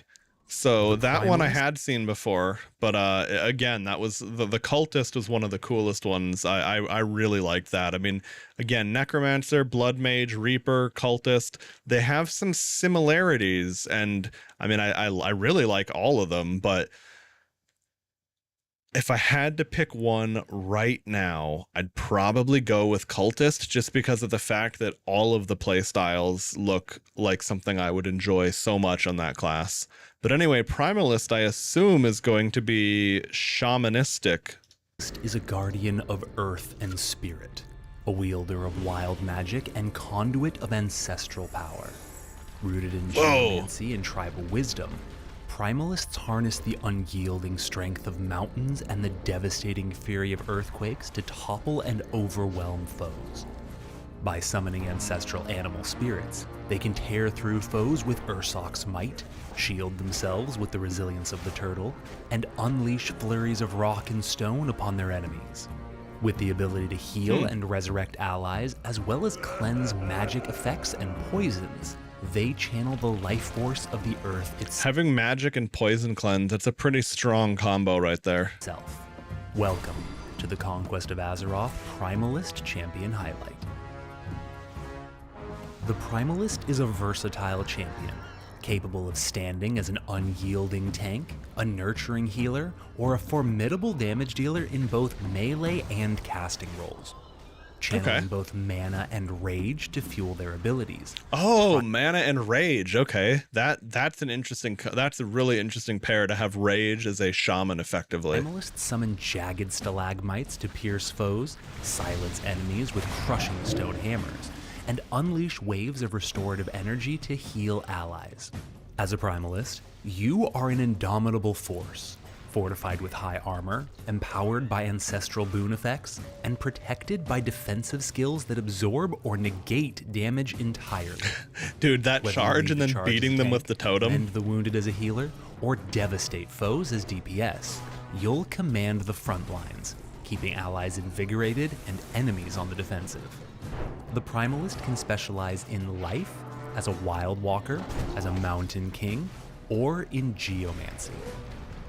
Life Primalists are melee warriors whose attacks shatter enemies while healing allies. With spells like Primal Wave and Hammer of Life, you'll charge into the heat of battle to mend and defend your party. Yeah, that's kind of interesting. You're a very aggressive healer. You wield a variety of enhancements to reduce the damage that allies take. Whether charging to their aid, enveloping them in the protective embrace of the Emerald Dream, or catching them in a bramble. Wait, hold on. What did that do? You'll Shifts the party member into the Emerald Dream, making them immune to damage. Oh, wow. While active, the target quickly regenerates health and mana and cannot be seen by other players. Holy shit. Now, I mean, I get that that's a cooldown, but what an amazing save button for, to save an ally, also in PvP, too. This is like a friendly cyclone. The protective embrace of the Emerald Dream, or catching them in a bramble patch. You'll help them shrug off harm while your earthen heals mend their wounds. Wild Walkers are ferocious melee damage dealers that invoke the strength of totem animals to aid them in combat. Alongside various animal companions, they charge into the fray with Ursoc's savage might, shredding through foes with primal teeth and claws. Wild Walkers tear through foes with colossal strength. Mountain Kings strengthen their bodies what a with cool the class itself, or spec name. Becoming indomitable bulwarks. Using their unique tectonic shift ability, Mountain King Primalist makes you immune to bleed, reduces damage taken, but reduces damage dealt. Okay. Physical damage taken has a 30% chance to grant tectonic shift. Deals damage to 10 nearby enemies, stacking 10 times. Each stack increases the chance to generate a tectonic shift. At 10 stacks, you're stunned for 2.5 seconds. Okay. Healing received is a 40% chance to remove a stack. Okay. They can shake the earth to damage up to 10 enemies at once, generating AoE threat with powerful seismic spells. With an arsenal of barriers and stun effects, Mountain Kings are the mightiest of tanks, leading their party as unstoppable earthen avatars. Dude, that's really cool. Geomancers trade defense for overwhelming offense, weaving the earth not into barriers and barricades, but unstoppable slags of stone and magma. Using Geode Barrage as their primary spell, they can increase its cast speed to unleash an avalanche upon foes. Geomancers shape stone into sandstorms. So it's like a momentum-based caster. Magma fissures and eruptions. Their primal force leaves hapless foes entombed within the earth. No matter how you wield your ancestral power, the Primalist stands ready to adapt to any challenge. Awaken your ancestors, command the raw might of Earth, and itself rise to your aid. That's honestly one of the cooler casters I've seen that actually, like, playable class Geomancer. That's really neat. Okay, so, Chronomancer, of course. I wonder if they're going to heal by reversing time. Chronomancer is a peculiar spellcaster that walks the line between order and chaos. Mysterious yet powerful, Chronomancers weave their magic from the sands of time to help friends and hamper foes. From engulfing enemies in a barrage of missiles to winding back the clock on allies' wounds, Chronomancers manipulate time and space to their advantage, speeding up, slowing down, and warping the world around them. Welcome to the conquest of Azeroth. I wonder if you're going to be able to rewind an enemy's position in PvP to, like, effectively line up combos for allies, because I've noticed that there are a lot more skill shot style abilities in Conquest of Azeroth than typical WoW had. Like, for example, I could see, like, if you could rewind an enemy's position and you had a Star Caller doing that beam of moonlight that does damage and roots people, like, you could do some pretty awesome shit with that. Chronomancer Hero Highlight. Chronomancers are hybrid spellcasters that can specialize in either damage or healing. Their primary spell, Sandblast, gets quicker the more you cast it. Oh, that's cool. An instant cast that can even be used to heal. But their true strength comes from an arsenal of powerful utility spells. Chronomancers don't just damage or heal. They control the battlefield. Sure. From powerful hastes to devastating slows. Group resurrections, rewinds, clones, stasis abilities, shields, gravity bombs, and the ability to literally rewind enemies into babies, Chronomancers are masters of manipulation, turning time and space. Hold on, switch to the timeline where your party didn't die. Can be cast while dead, but cannot be used in combat. Yeah, Babality, that's true. Very much old school Mortal Kombat there. Place an unstable chronoglass for 15 seconds that freezes the first enemy that approaches, preventing all action for up to 4 seconds. Removes decomposition from enemy hit. Okay. Don't know what that is yet. Haste in time for an ally, increasing movement speed and haste by 20% for 8 seconds. Instant cast, 1.5 minute cooldown. That's really cool. Create an infinite clone of yourself or an ally for 10 seconds that records their current location, health, and mana. The cloned target can cast Rewind to reset. Okay, that's really cool too, that it gives the person that you give the buff to the ability to choose it. Because if you have to do that yourself, that's just a lot to keep in mind. Wait. The cloned target can cast Rewind. Oh, yes. This is the ability that it's going to let the person, the target, do, I guess. Health, mana, position to what it was when the clone was created. Spell is only usable after a Chronomancer casts infinite clone on you. Okay, yeah, so I was correct in that. The recipient uses that. And then Gravity Bomb. Place a Gravity Bomb on the target. After 6 seconds, they explode for chaos damage and pull other nearby enemies towards their position. Okay. That's really interesting. To their will. Chronomancers can specialize in displacement, duality, or as an artificer. Displacement chronomancers specialize in healing. By rewinding allies' ailments from wounds to magic effects, chronomancers keep their party up to speed by reversing any harm that comes their way. With a bronze welt protector and a plethora of buffs, displacement chronomancers additionally... Cool. The pet, so you just get 5% haste from having this little whelp near you. make use of aeons, powerful stances that add an additional effect to their healing abilities. Oh, okay.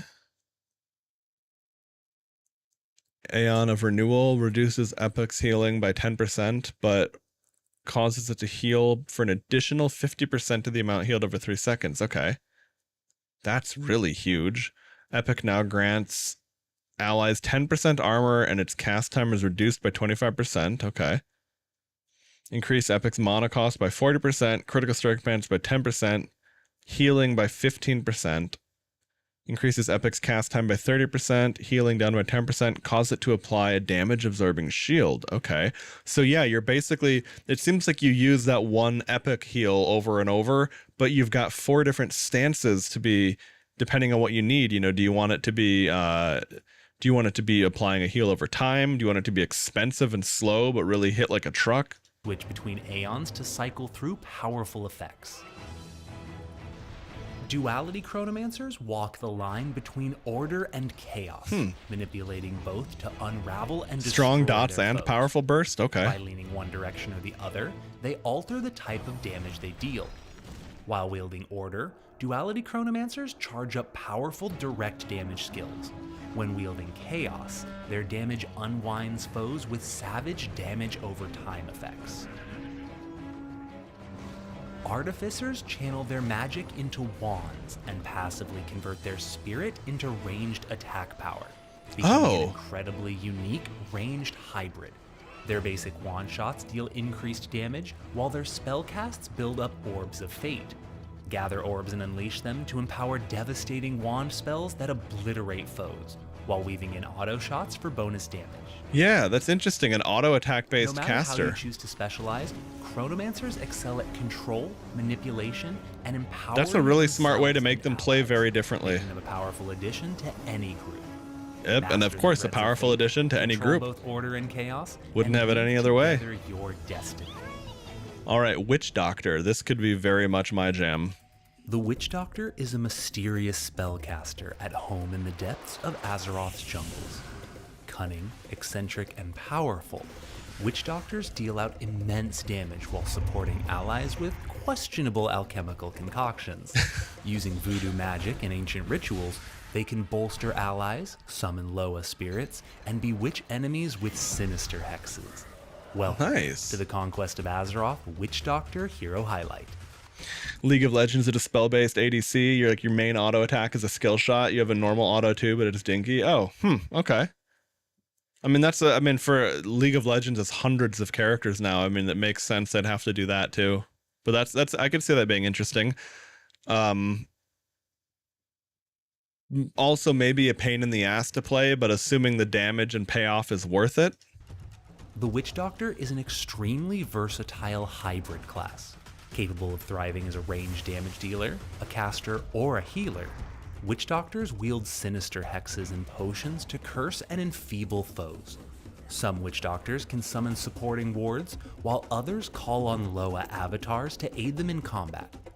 Others still focus on bolstering and supporting allies by mixing of a Serpent Beam. Channel a Serpent Beam on an enemy or ally. Deals damage or healing depending on target. Heals an ally, increasing the cost of your next soothing juju. But okay. So you can't do too much of that or it becomes expensive. But yeah, all right. variety of tinctures and potions. Witch Doctors can specialize in shadow hunting, voodoo, or brewing. Shadow Hunters embrace the teachings of the Dark Spear tribe, mixing eerie magics with spears and glaives.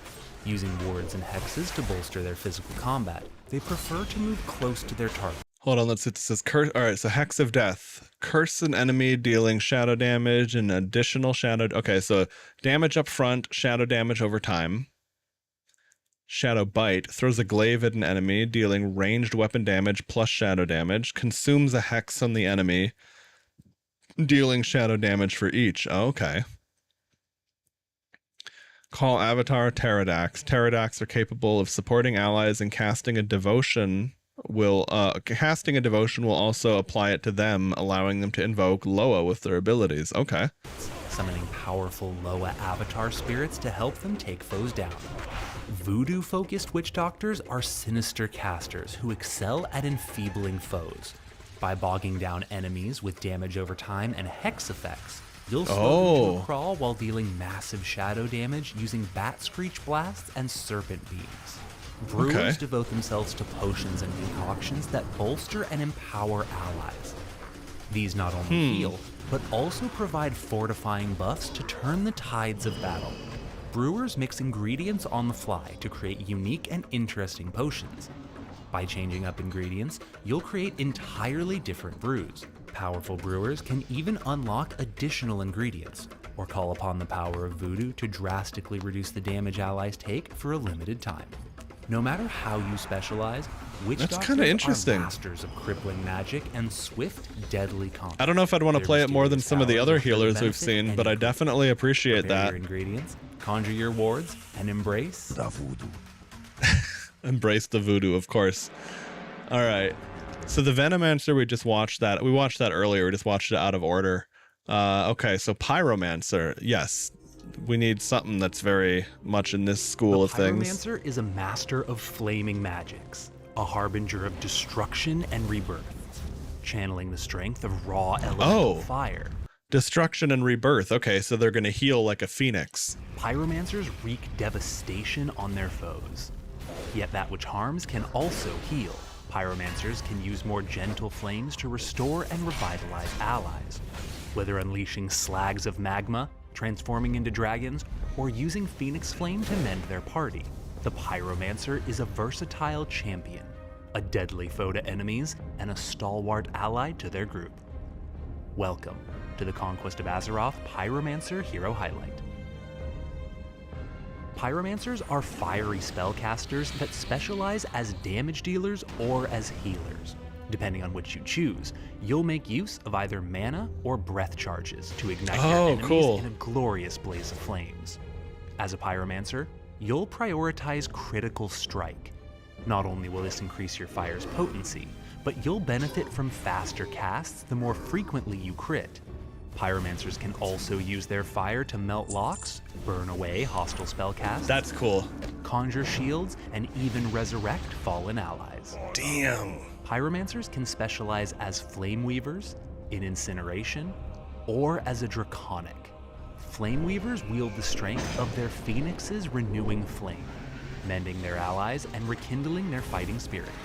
Casting alongside of their mythical companion, Flame Weavers restore allies with healing over time effects and blasts of cauterizing fire. As a Flame Weaver, you can convert the damage you deal into healing for your party. See your foes to restore allies and keep your group moving forward. I like that. Incineration Pyromancers are incarnations of all-consuming flame. It's kind of like atonement via fire.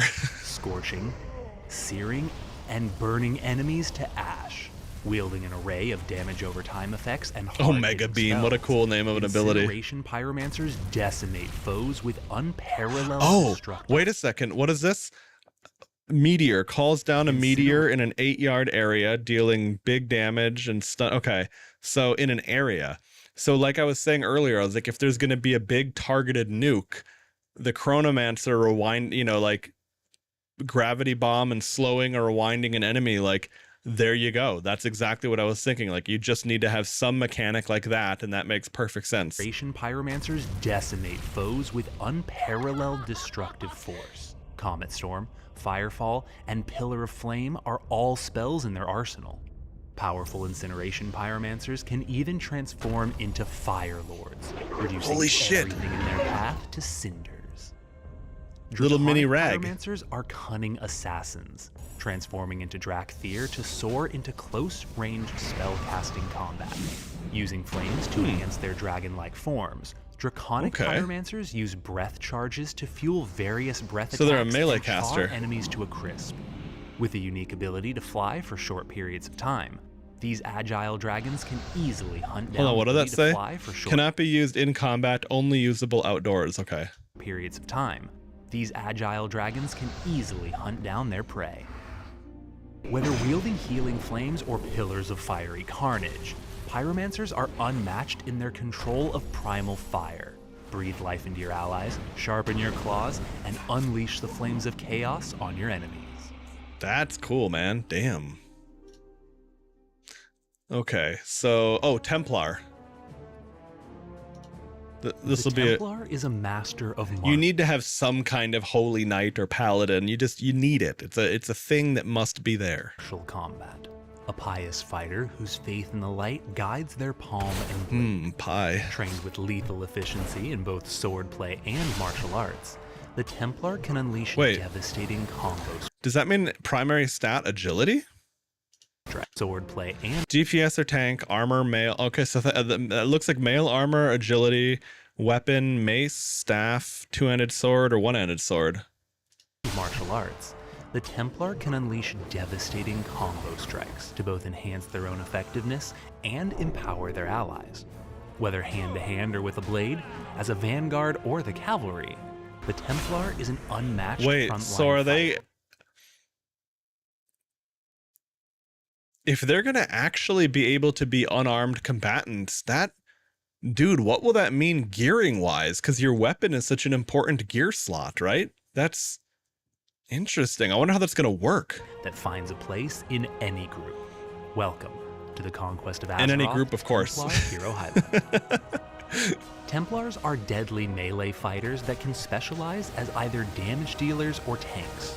Using energy to fuel their martial abilities, Templars use skills in a specific order to execute deadly combo moves. You can change up your combo move depending on the order you use the skills. Line up the correct skills. So you're kind of like a holy, well, not, I mean, you don't have the thematics of a rogue, but you almost have the combat flow of a rogue. Unleash massive AoE strikes, gain increased dodge and parry chance, and more. Templars use the light to enhance their bodies, able to double jump, walk on water, What the fuck? resurrect allies, and imbue their party with buffs Double and jump? light heals. Templars can specialize in discipline, as a zealot, or as a crusader. Well, shit. Okay. Disciplined Templars are parry tanks that defend allies by deflecting lethal blows. Taking the brunt of their party's damage, Disciplined Templars make use of nimbleness, defensive abilities, and utility spells to keep themselves and their team alive. They can convert incoming damage into healing for their party, bolster their own defense with holy spells. Wait, hold and on. Damage into Unleash a defensive combo breaker? Holy shit. healing for their party, bolster their own defense with holy spells, and imbue allies with various blessings to empower the entire group. I'm gonna need an add-on that shouts out combo breaker every time I use that ability. Zealots are powerful melee damage dealers that make use of combo breakers. Powerful skills Combo activated by using breaker! abilities in a particular order. Line up combo breakers to empower skills with more AoE, better crit chance and crit damage, Oh shit, Tyr's Hammer. Okay, I might have to play this class. or increased base damage and healing. Wielding two one-handed weapons in a fast-paced game of stacking and unleashing combo breakers, the path of the Zealot is both difficult to master and deadly to behold. Crusaders are juggernauts of righteous conquest, trading grace and precision for raw strength and fury. Wielding a colossal two-handed blade, Crusaders use their combo breakers to make each heavy-hitting strike a tempest of holy might, trading frequent smaller bursts for massive light-imbued swings. A fusion of holy and physical damage, Crusaders weave spells and martial skills together to become the ultimate holy knight. Whether gracefully deflecting enemy blows, tearing through foes with combo breakers, or infusing light into each devastating swing, Templars are a force of fury on the battlefield. Damn. May light be with you as you I'm lead really your impressed allies with that. towards glorious combat. It's really cool how they managed to include, because again, you need the Holy Knight archetype, right? You need that. But they did such a good job at not making it just a paladin. Barbarian, okay, that's something I haven't seen before. I saw the other warrior thing, the Guardian, but not this. The Barbarian is a savage warrior, a relentless force of unbridled fury born in the wilds of Azeroth. A storm of carnage and steel, both up close and from afar. Barbarians harness sheer, brutal strength to overwhelm and cleave through foes.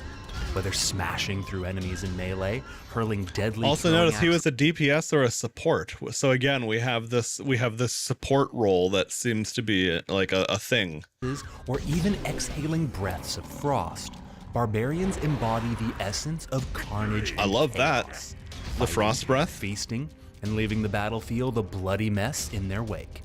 Welcome to the Conquest of Azeroth Barbarian. Dude, class this is the highlight. fucking Zug The class. Barbarian is a ferocious, highly mobile damage dealer that thrives in the chaos of battle. Whether hurling throwing axes and spears, or whirling in close to cleave through foes, as a Barbarian, you only care about one thing: making enemies bleed. Dominate the battlefield with relentless aggression. Your unbridled rage allows critical strikes to enrage you, increasing your damage and allowing the use of certain high damage abilities. Additionally, you grow stronger and more savage the closer you are to death. While I below thought so. 35% HP, I was gonna say, I noticed that this dude is constantly low HP, so it must be doing something for him. While below 35% HP, auto attacks, Ancestral Strike, and Throw Weapon generate energy and heal you. Oh, interesting. So you probably want a massive stamina pool to be able to have more of a usable window of low HP. And otherwise, you're like agility focused. your attacks will generate energy and heal you. Walk the line. And it's very, and between again, life it's very crit focused too. and death and tear enemies to shreds. Barbarians specialize in headhunting, brutality, and ancestry. Headhunters embrace the ancient I like how tribal the ancestry is just a dwarf drinking beer. techniques of the trolls, specializing in ranged combat. Oh, Wielding neat. throwing axes and throwing spears, headhunters slaughter enemies from afar with deadly precision. As a headhunter, you'll stay on the move, using your increased movement speed and skills like Berserker Rush to disengage and outmaneuver foes. Keep enemies at a distance as a relentless This one's gonna be an asshole in PvP if it's good. It's gonna be so annoying. storm of axes bleeds them dry. Brutality barbarians are the embodiment of melee destruction. Hell Wielding yeah. Either two one-handed weapons for swift armor-piercing strikes, or a massive two-hander for devastating blows. I As a love that Brutality that's an option. Barbarian, your playstyle thrusts you into the thick of bloody battle. The two-handed path offers slow but colossal damage, resetting your deadly Decapitate skill every time you score a killing blow. Hold on, what was that? Okay. Every time you score a killing Resetting your blow. deadly Decapitate skill Strike an enemy for big weapon damage plus more, consumes current energy to deal increased damage. Cooldown is reset whenever you score a killing blow. Okay, wow. every time you score a killing blow. Meanwhile, the dual-wielding path focuses on becoming a whirlwind of steel, specializing in rapid strikes. Powerful brutality barbarians can engage in deadly death matches, reducing both their and their target's armor rating to 0 to see who can tear the other to shreds first. That's so cool. So both you and the enemy effectively have 0 armor.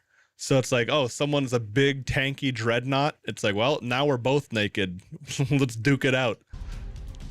Ancestry barbarians draw upon the power of their Vrykul lineage to enhance their strikes with frost damage. This unique Ooh. DPS spec relies on an ancient tankard that fills over time. Drinking from the tankard can reduce the cooldowns of certain abilities and enable other powerful ones. But your true Hang on, let me see what this is. Tankard toss. Throw an empty tankard at an enemy, dealing physical damage and stunning them for 4 seconds. Only can be used after emptying your tankard. Okay. So Hammer of Justice, but it's just a beer mug.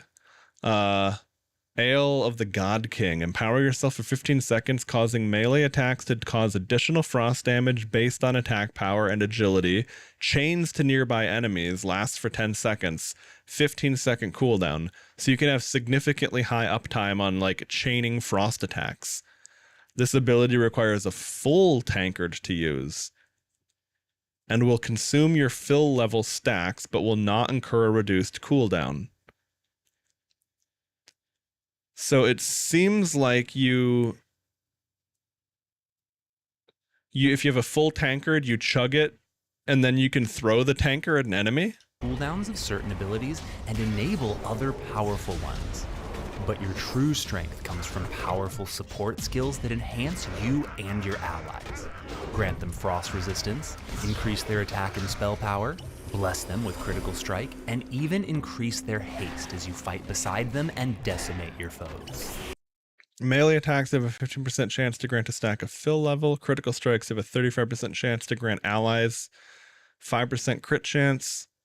Ancestral Roar now increases haste of allies by 5%. Okay. Critical strikes extend the duration of the buff. Okay. So it's like a buff that's supposed to have high uptime, but it's just you have to basically be in combat to sustain it. No matter your specialization, barbarians are relentless warriors who thrive in the heat of combat. Dude, Channeling I wouldn't their have fury and expected to ancestral like power the barbarian so much from what I've seen, because that's not usually my like archetype, but holy crap, that looks dominate cool. their enemies. Embrace the thrill of battle, unleash your rage, and let your battle cry ring throughout Azeroth. Damn.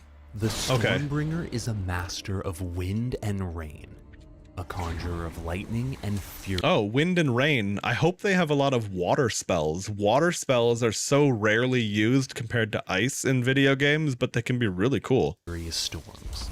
These ancient lightning mages harness the power of thunderstorms to shock foes and awe allies. Whether unleashing devastating lightning strikes or wrapping their party in soothing winds, Stormbringers wield water, thunder, and raw magical might to weather the storm and breathe in victory. But enemies be warned. One misstep, and you'll find their gentle breeze transformed into an unstoppable hurricane. Well, I wonder if you have to carefully time that, but that looked like a cyclone combo. you'll find their gentle breeze transformed into an unstoppable hurricane. Boom. Look at that. To the conquest of Azeroth. These, oh, I don't know if all of the icons are unique or some of them were just in the game files and never used, but I wouldn't be surprised if it was completely original. I mean, they've been working on this for years. Stormbringer Hydro pump, class true. highlight. Stormbringers are powerful magic casters that can specialize as either damage or support. On the one hand, their array of powerful lightning spells makes them powerful DPS, able to shock, stun, and electrocute foes. On the other, they possess powerful buffs and support skills that restore their party's mana, increased haste or spell damage, soothe poison, disease, and enrage effects, levitate, summon allies, and even knock back foes. Stormbringers are extremely versatile, able to use their magic to adapt to different situations. But no matter how you wield the storms, all Stormbringers build up static with their casts, a resource that dissipates quickly if not used. Gather static, then unleash it in absolutely devastating damage spells that can strike that was down how you did the foes big in a nuke. Okay. single blow.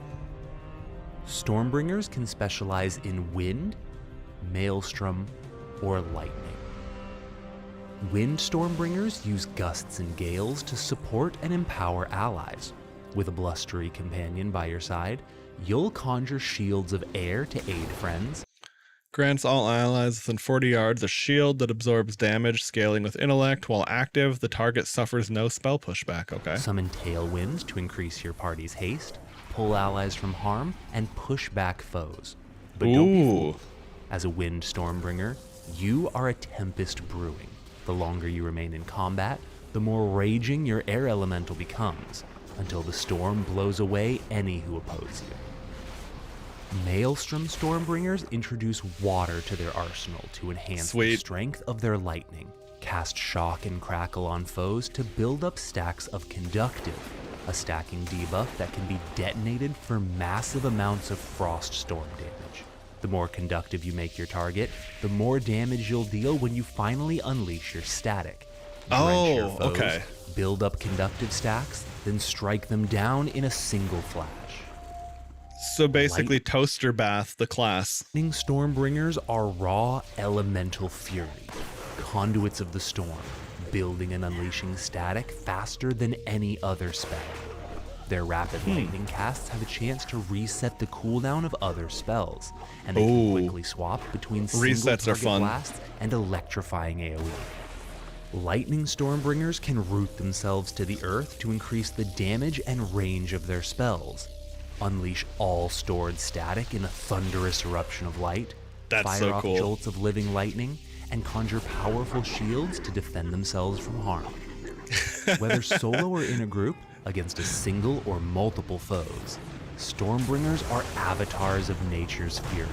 Conjure breezes to bolster your allies, rains to soak your foes, and unleash your power to strike fear into all who stand against you. It's hard to say if that, because like this trailer felt less impactful than some of the other classes, but I could easily see Stormbringer being one that is a sleeper. Like once you look at the whole talent tree and what they can do, you're like, oh, I see.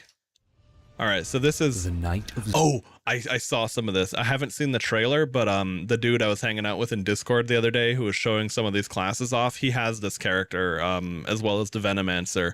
This is really, really, really insane. This is like if Death Knights were instead fueled by like the demonic blood. Like if a Death Knight drank from the well. Zoroth is a harbinger of doom, a Hell Knight forged in infernal fires. Clad in dark armor and wielding apocalyptic powers, these gore-fueled warriors ravage foes with gut-churning strikes and shadow flame. Chasing down enemies atop fearsome war steeds, the Knight of Zoroth is a rider of Armageddon, a living incarnation of hellfire, pestilence, and plague. Welcome to the Conquest of Azeroth Knight of Zoroth Champion Highlight. This class is really cool. The Knight of Zoroth is a hybrid warrior specializing Oh, I didn't know they in could physical heal. attacks and brutal shadow and fire spells. Able to specialize as a tank or damage dealer, these Hell Knights use rage to generate dies as a tank or damage dealer. Okay. Oh, this spec can be. I was like, wait, no, it can also heal. No, but yeah, These Hell I get Knights it. use rage to generate death fire, a powerful resource that you can expend to fuel your spells. Build stacks of death fire, then unleash them with certain abilities to deal devastating damage. When you cast spells that consume death fire, they'll deal more damage based on the number of death fire stacks you expend. Able to spit fire, summon a hell steed, use meat hooks to grab fleeing foes, and even conjure forth allies or a flaming forge for smithing. The Knight of Zoroth is as cunning as he is merciless. The Knight of Zoroth can specialize in Hellfire, Defiance, and War. Hellfire Knights wield magic fire alongside a powerful two-handed weapon to rain carnage down upon foes. Using abilities like Seeking Flame and Demon Flare, they can unleash considerable damage from afar before charging in to decimate foes at close range. Hellfire Knights wield an incredibly powerful single-target ability, Blade of Zoroth. This skill consumes Deathfire stacks to deal massive damage, piercing all immunities and resistances to bring enemies to a gruesome end. Defiance Knights trade damage for unparalleled stamina and a demonic army, becoming the commander of a fiery crusade. Oh, As yeah, a that's what Defiance Knight- that's what the dude is showing me. So you get to summon these Hellfire imps, and they really do look like they're the Hellfire Peninsula demons. And the imps generate, like, all of the imps' attacks and stuff they count as your own. So because this is designed for tanking, so your imp minions are just generating threat for you. Becoming the commander of a fiery crusade. As a Defiance Knight, you'll tear open hell gates with each strike, using them to call forth an army of Hellfire imps. Use imps as cannon fodder, then sacrifice them to enhance your own defenses. Defiance Knights can also grip multiple enemies with chains and drag them inward, gore foes with their shield, or call forth abyssal infernals to aid them in battle. Oh, War I didn't see Knights that. shun demonic summoning and corrupted magics in favor of raw, bloody combat. These knights are savage butchers, cleaving through flesh with their demon strike to apply dripping bleeds to foes.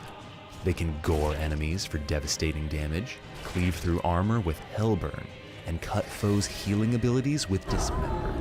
See, now I wonder what kind of interclass synergy you can get. Like if you're playing the bleed-focused Knight of Zorath and you're in a blood mage and the bleed-focused berserker in the same group, like some of that synergy could go crazy. Using decimation to guarantee critical strikes, War Knights build up Deathfire stacks, then use their Skull Taker ability to rend enemies to shreds. No matter how you choose to butcher foes, the Knight of Zoroth is a harbinger of war and flaming chaos. Unleash your dark magic, summon your armies, and leave a swath of destruction and gore in Guaranteed crit. Yeah, no, Knight of Zoroth, I could easily see myself playing that. Okay, Primalist, we saw that already. Oh, the Witch Hunter. Is this like a... Yes, it's a Van Helsing class, of course. The Witch Hunter is a dark watchman, a shadowy enforcer sworn to root out and destroy the wicked. Armed That's with cool. shadowy firearms, ancient tonics, and unmatched mobility, Witch Hunters employ cunning tactics and hard-hitting shots to purge Azeroth of evil. Whether Bloodborne leaping into battle 2. with flaming blades, summoning spectral hounds, or unleashing shadow-infused bolts, the Witch Hunter is a force of dark justice. An Inquisitor no evil can hope to escape.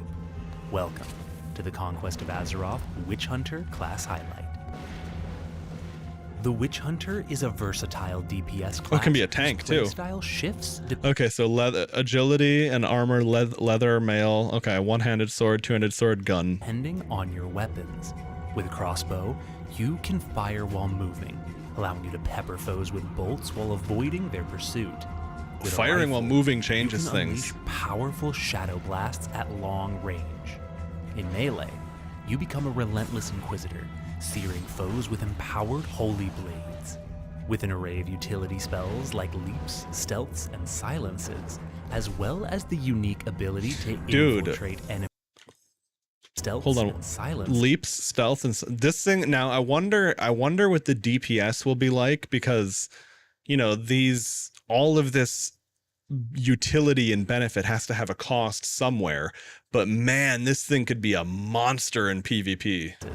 As well as the unique ability to infiltrate enemy ranks with disguises. Witch Hunters are the ultimate predators. Mark your target, move into position, disguises are and so funny. purge evil from your sight. Witch Hunters can specialize as a bolt slinger, in darkness, as an Inquisitor, or as a Black Knight.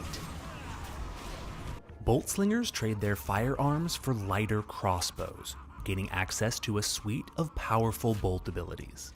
Using Coiling Shot as a setup, you'll unleash devastating attacks like Tormentor Bolt, which applies a shadow damage over time effect, and Witching Bolt, Damn, which dude, this leeches thing's... health from your target. Most of your ability And it leeches and health? Witching Bolt, which leeches This thing health is going to be such an asshole in PvP, it's unreal. from your target. Most of your abilities can be used while moving, so pepper foes with arrows and build up momentum, gaining increased movement speed and damage. Bro. Meanwhile, AoE abilities like Ricochet and Dark Frenzy ensure that no enemy escapes your grasp. Darkness Witch Hunters find strength in shadows, augmenting their firearm with powerful magic.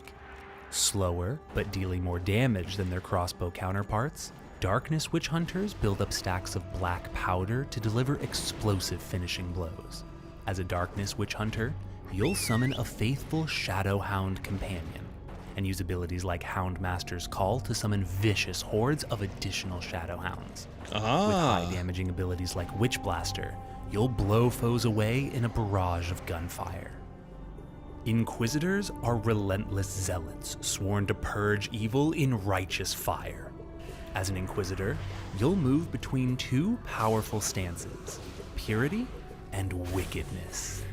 In purity, Okay, purity increases melee haste, and melee attacks apply sensed evil. Increases damage done by 10%, causes the melee attacks to consume sensed evil to deal bonus fire damage, and apply flames of sin, increasing fire damage taken. And that stacks, okay. you'll build stacks of sensed evil through enhanced melee haste. Once fully charged, switch to wickedness to unleash flames of sin, consuming stacks of sensed evil to deal devastating fire damage and increase the target's vulnerability to holy and fire attacks. Oh, nice. Once they're vulnerable. Use abilities like Searing Blade and Smite Evil to dish out even more damage. Black Knights are shadow-infused tanks. Wielding a two-handed weapon to Well, what did that Knights say? are Melee attacks have a 20% chance to leech health from 3 enemies within 5 yards while wielding a two-handed weapon. Can only occur once per second. Reduces damage dealt by 20% and teaches Vicious Mockery. That's a taunt. Okay. Damn, that's really useful. shadow-infused tanks. Wielding a two-handed weapon to parry blows and leech health from enemies. They apply Shadow Brand to their foes, a persistent shadow damage over time effect that can be consumed with abilities like Desecrate. Yeah, that's a good point. We haven't seen a dual-wield tank yet, have we? Now, I think that the reason behind that is that dual wielding, I guess you would need really high, you would need to make sure you're gearing for expertise, because you do not want to be causing a bunch of parries on the target you're attacking. But I mean, I don't see why it wouldn't be an option to do that as long as it was built around it properly. To restore a portion of your maximum HP, with unparalleled sustain through tonics and healing effects. Black Knights prefer to hunt with allies, leading the charge to purge even stronger evils. No matter how you specialize, the Witch Hunter is a master of mobility, cunning, and retribution. That's Arm that's a yourself, really choose interesting your class. path, and purge the wicked from Azeroth. They also did a really good job using the locations and scenery to make these little trailers. Like this dude seems like a hero out of Duskwood. Like it's really, really thematic. I love it. Okay, the next one is Sun Cleric. Okay. The Sun Cleric is a radiant champion, a beacon of burning light and righteous justice. Wielding the strength of the blazing sun, these warriors harness Rolls searing light all. and solar flames to Hold on, I'm trying to get a sense of things here. Okay, because you can tell that some of the trailers are a little bit older than others.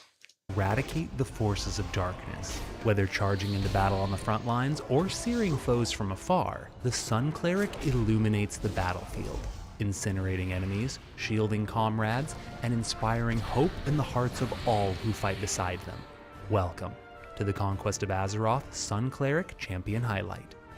The Sun Cleric is a versatile fighter who can specialize as a tank, healer, or as either a melee or caster damage. I mean, so many classes can hybrid in this thing. I think they'll have on both mana and I have a feeling at this point they've probably figured some of that out. rage. But I mean, there certainly is a lot more to or have to as balance, either right? a melee or caster damage dealer.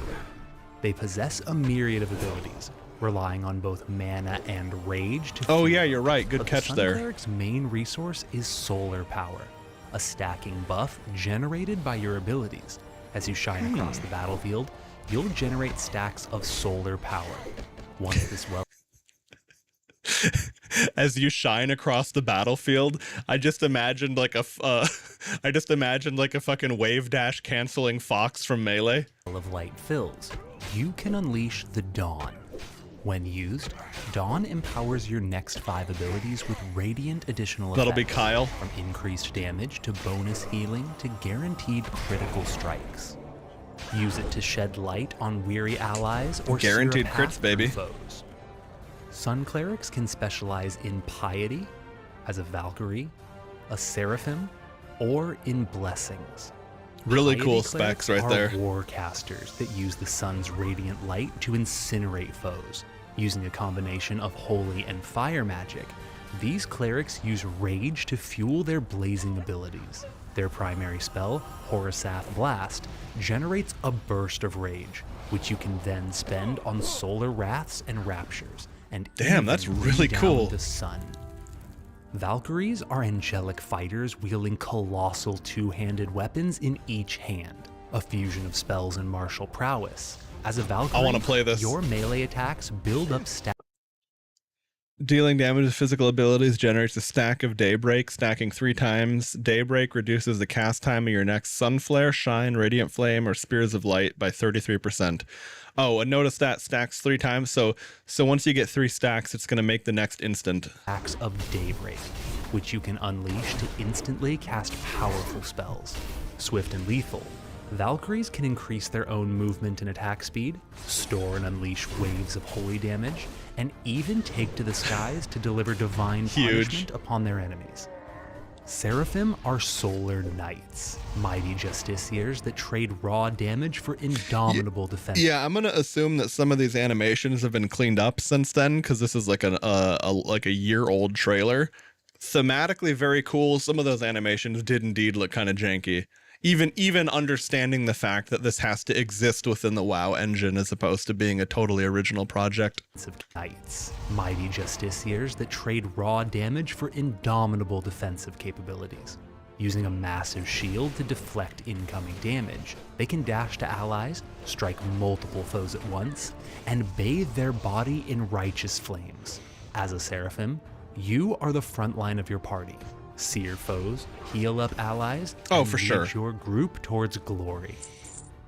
Blessings Sun Clerics are healers who weave restorative light into shields, barriers, and mending flames. While specialized in blessings, your healing spells shroud allies in a unique bulwark, a radiant shield that absorbs incoming damage. You can also choose one ally to offer guidance to, allowing you to cast spells that aid or radiate out. Reduces the cost of illumination, shine, sunshine. Yeah. Causes direct healing spells to apply Bulwark of Blessings and generate rage. Now, I assume that generates rage for yourself, and I'm curious how the rage mechanic is going to kick in for the healer. But if that can generate rage for a character that uses rage, whoa, is that insane. Shield that absorbs incoming. But that would be a really weird thing to balance, to be honest. And I think as much as it's nice to have interclass synergy, you want to be careful that you don't create pseudo requirements with it. Damage. You can also choose one ally to offer guidance to, allowing you to cast spells that aid or radiate out from your chosen ally. Powerful Blessings Clerics can even assume a holy form, using their solar power stats to vastly empower their. It's a good thing I don't have eye tracking right now. No matter how you choose to wield the sun's light, the Sun Cleric is a blinding force of justice and righteous judgment. Harness the sun's flame, draw your blade, and light the way towards victory. Yeah, dude, the Valk thing looked really cool. Okay, so this next one is a Rune Master. The Rune Master is an elemental swordsman, a mystic fighter that imbues magical runes into their body and blades. Oh, so a spell sword. To an element and engraving that rune onto their weapons. Rune Masters strike with fire, frost, and air, each unleashing a unique, powerful effect. Versatile and elegant, Rune Masters use their runes to adapt to different situations, slowing, dispelling, and bursting enemies down. They excel at slipping in and out of combat, unleashing a flurry. Damage dealers only, which is pretty rare for Conquest of Azeroth. Primary stat, agility, spirit, leather wearers, one-hander, two-hander, or staff. Okay, let's see where this goes. Magical swordplay before vanishing in a shroud of illusion. Welcome.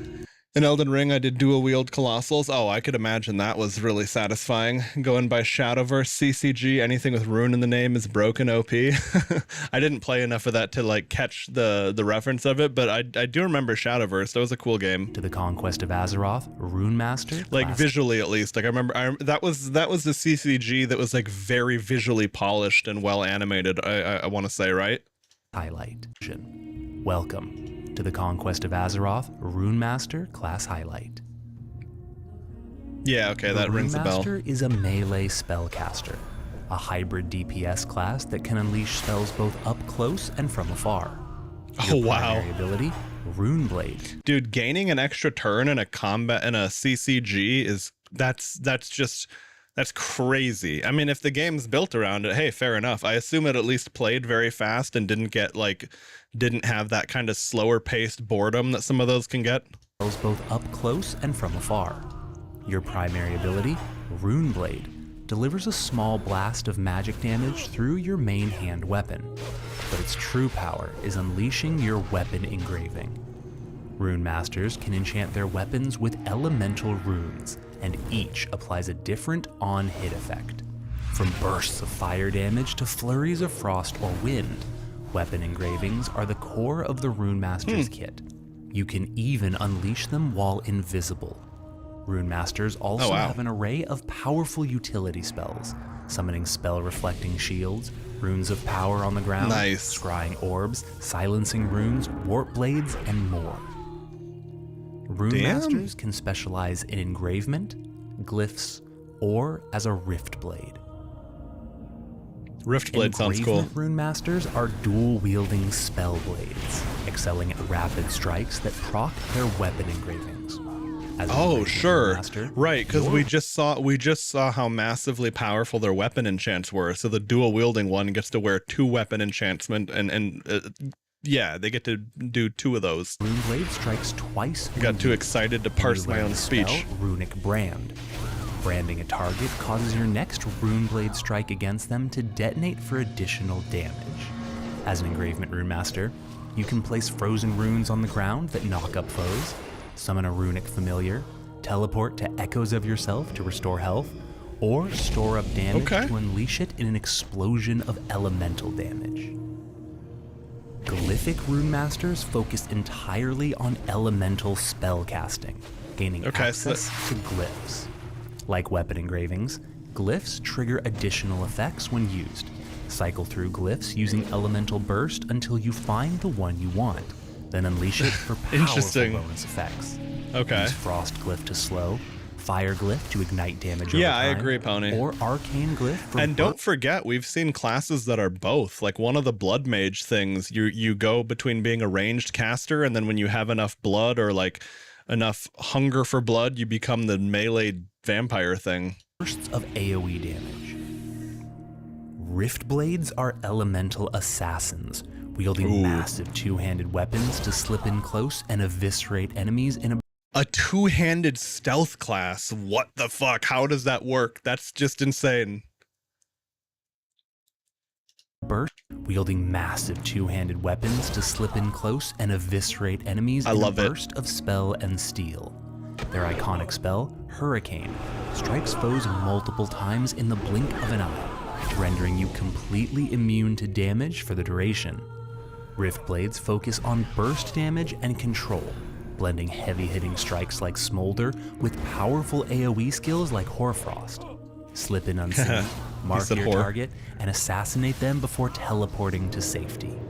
Dude. No matter which path you walk, Rune Masters dance through foes as a tempest of spell and steel. I love the two-handed stealth, engrave your blades, the Rift Blade. Carve your destiny into Azeroth. Out of all of the stealth options we've seen so far, Rift Blade easily takes it for me. Okay, ooh, Fellsworn. The Fellsworn is a chaotic exile, a shadowy outcast, hated and feared. Embracing forbidden demonic magics, they meld swift martial strikes with savage fellfire to annihilate foes and defend their allies. Very Illidan inspired. With deadly grace, Fellsworn unleash devastating combo strikes, bathe themselves in fellfire, and empower their bodies with the very magic they seek to destroy. They thrive on the hunt, striking fear into the hearts of any who stand against them. Welcome to the conquest of Azeroth, Fellsworn Falafel highlight. The Fellsworn is an agile fighter that uses quick strikes and fell flames to decimate foes. They can specialize as either a DPS or a tank. I'd be willing to take that same pledge myself. But no matter which you choose, your mastery of martial combat allows you to combo your abilities.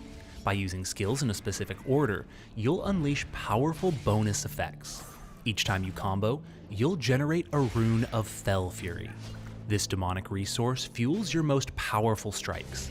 Expend it to cleave multiple foes at once, leech health from enemies, or ignite your body in Fellfire.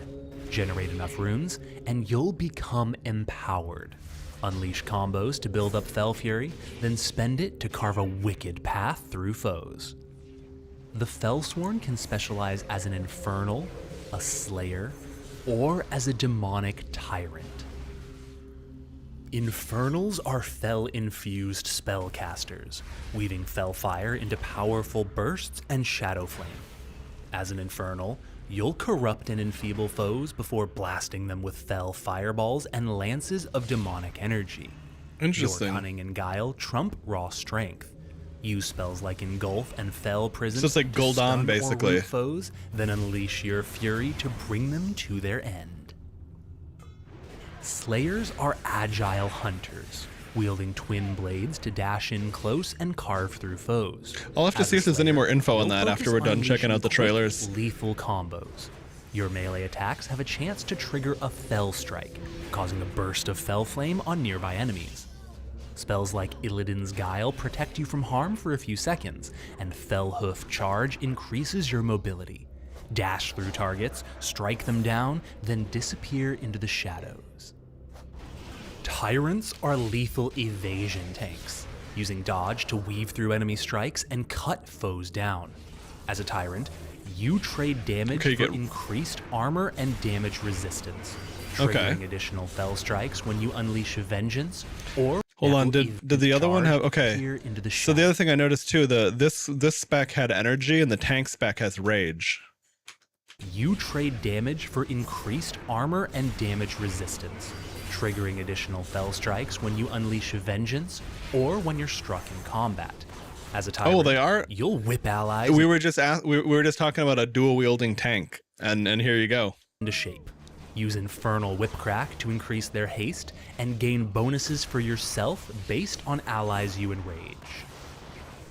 No I matter was how gonna you say I am astounded that they didn't have a dual wield tank, but I was gonna say if we don't see a single dual wield tank, it's because of the way it would just interact with the game's core engine or something. You know, it would be like you're just gonna be constantly triggering parries unless you're stacked on expertise, which kind of just makes it a tank that's harder to gear because you need that expertise. But yeah, no, that's really interesting. choose to play, the Fellsworn is a sinister combatant.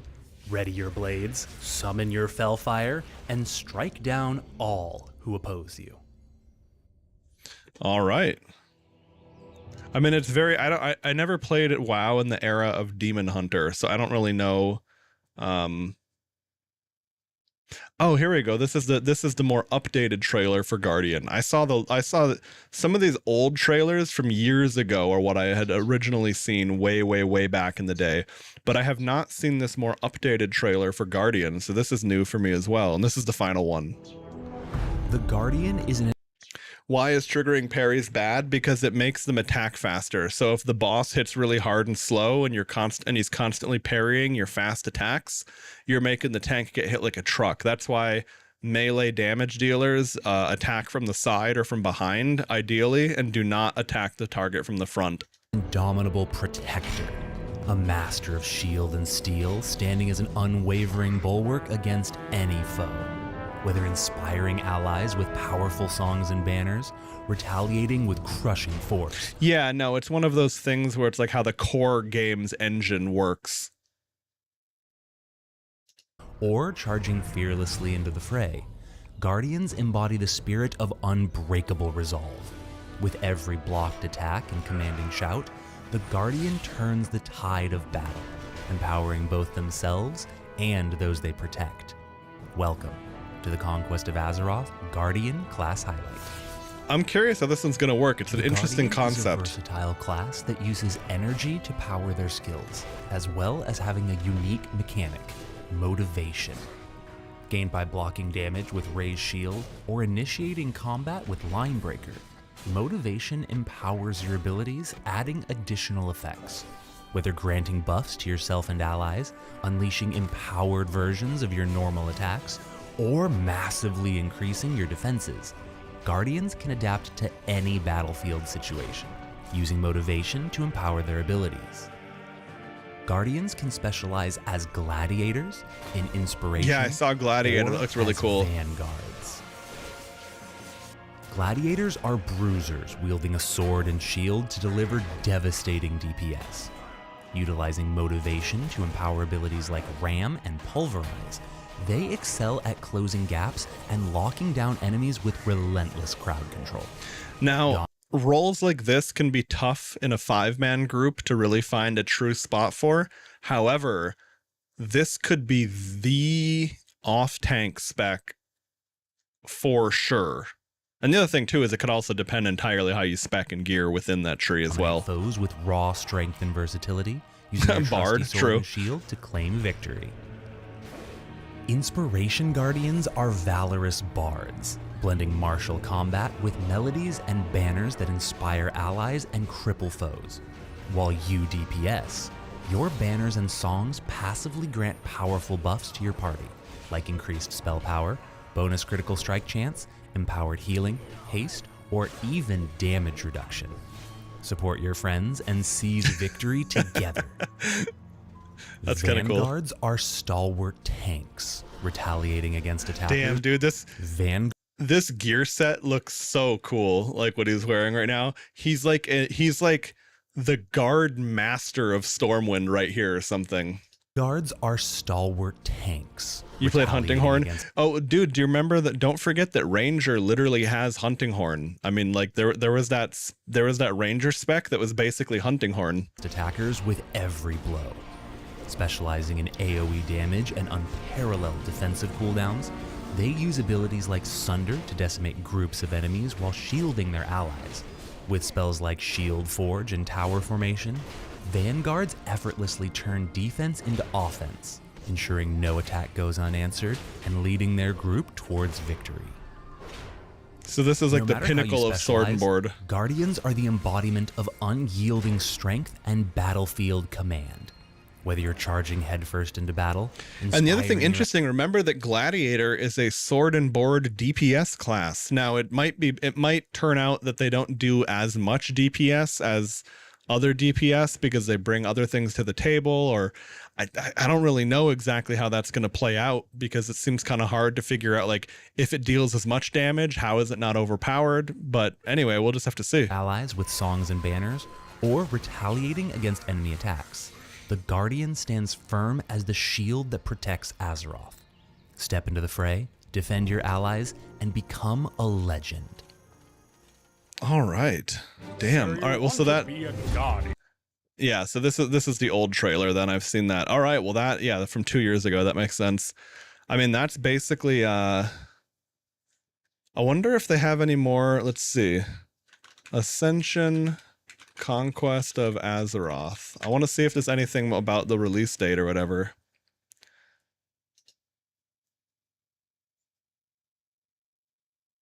Okay, yeah, this is an old page. So they did an alpha for it 4 years ago.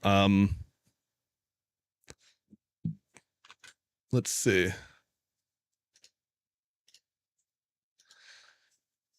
Do we have any info on the Conquest of Azeroth release date or beta schedules?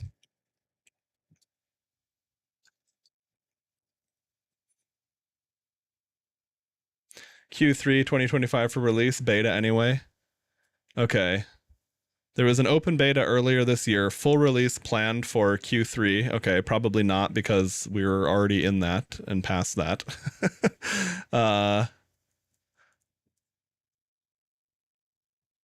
Okay. All right. Given your system style thinking tier, I love how Microsoft's Copilot just constantly fucking fluffs you up. Yeah, anyway, I guess so. That makes sense. They must be very, very close to being ready. It's just that there's not enough yet. Okay.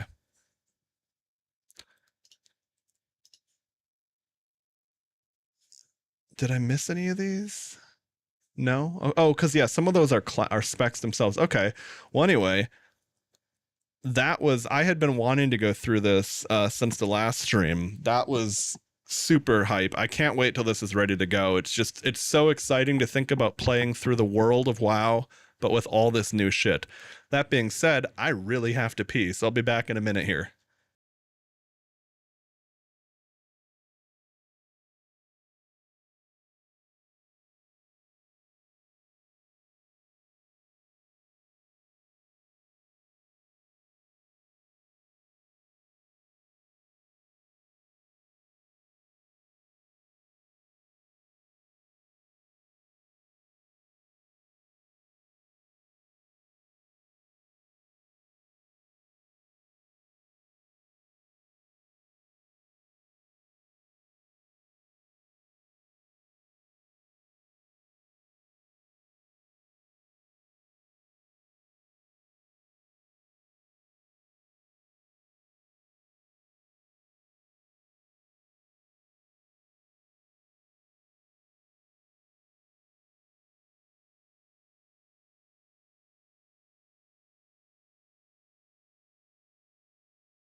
Okay, I'm back. Oh, wait, hang on a sec. Fuck, I don't have my watch, and I'm gonna need that because it's my authenticator. Just a sec.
Okay, I have returned. I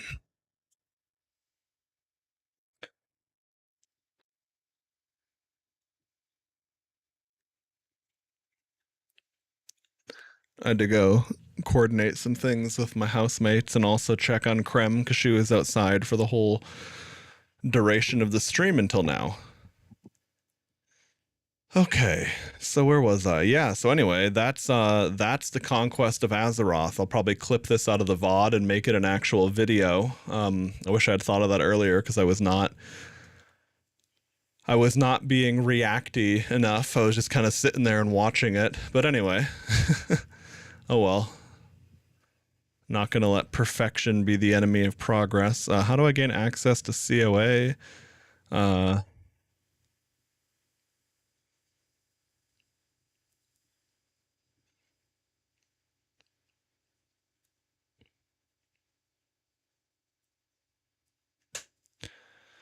Okay. So I guess I just need to watch for when that becomes more available.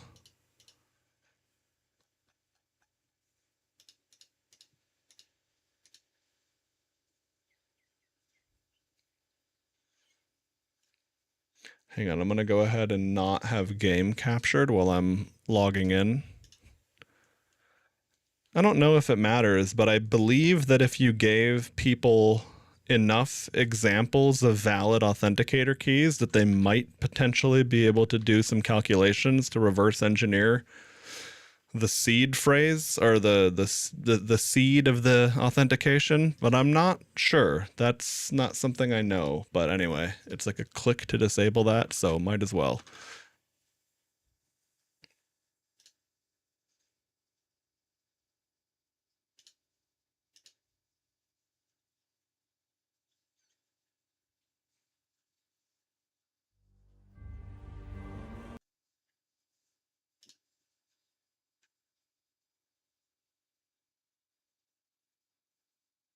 Oh, whoops. I see.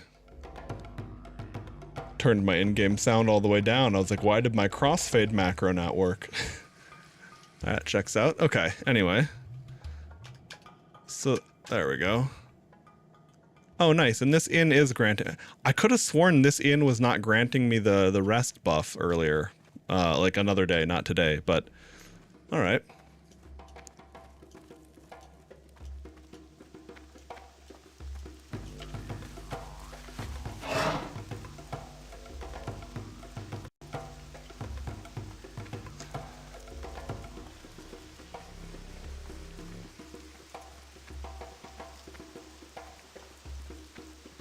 While I'm here, might as well see if there's anything to fish. Bro already took the good stuff. Alright.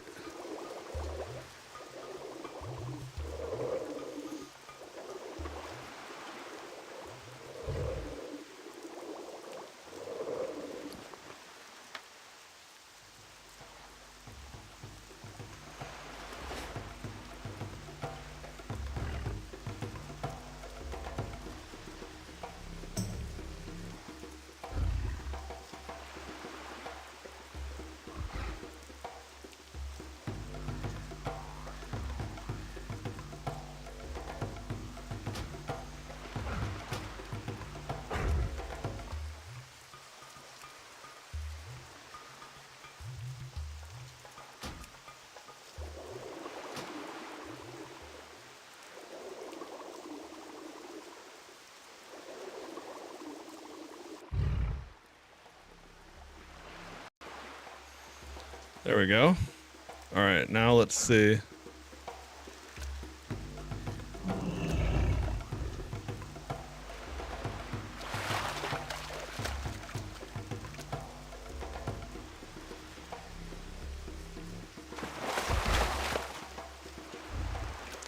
I want to get my fishing and cooking up. Oh, nice.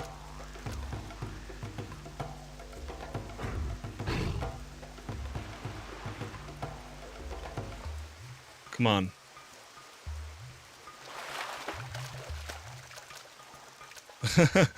Yeah, it doesn't... When multiple people are going for it, it doesn't last very long.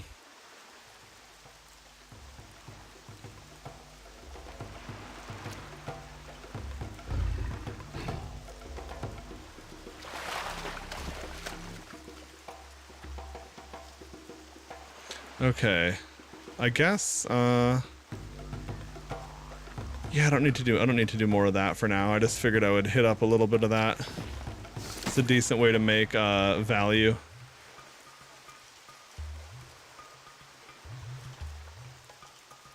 Oh, and these are locked. Okay, so I need to... Nice, a 12 slot bag. What you looking for? What was vendor for? 33 silver.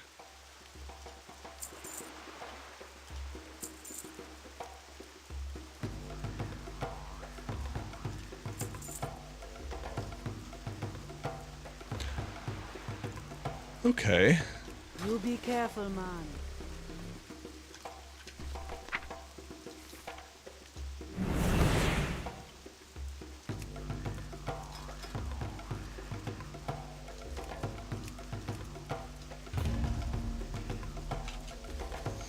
Alright, and now while I'm in queue, I'll go and see. I mean, the queue shouldn't last very long, but while I'm here, we'll just check for these, whatchamacallits, these shellfish traps. I gotta be careful of the mobs. I'm way low level for this area. But I guess these can have something of good value in them. I forget what, but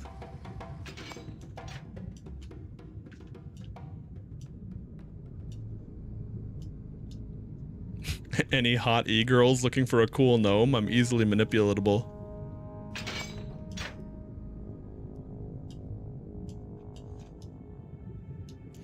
I love the chat in this game compared to so many other games.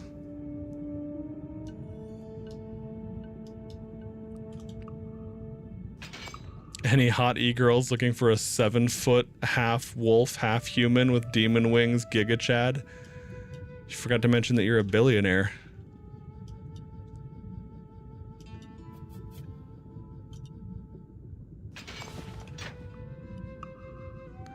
Okay.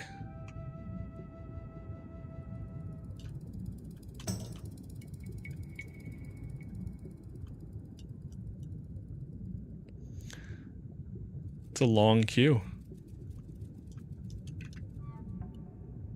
I don't have tank gear or a tank spec. And to be honest, I don't really want to be a low-level druid tank. It sounds kind of shitty.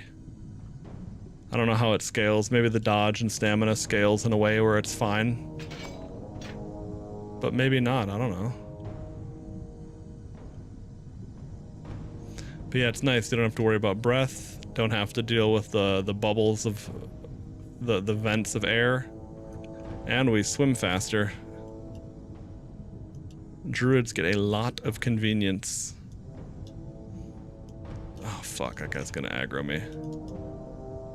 Okay, maybe I can go for this cheeky little shellfish trap.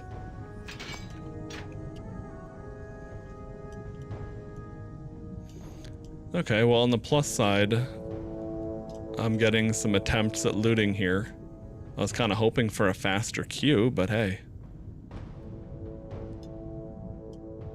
Oh, can I get to that one without... Nah. Yeah, he's probably too close to that.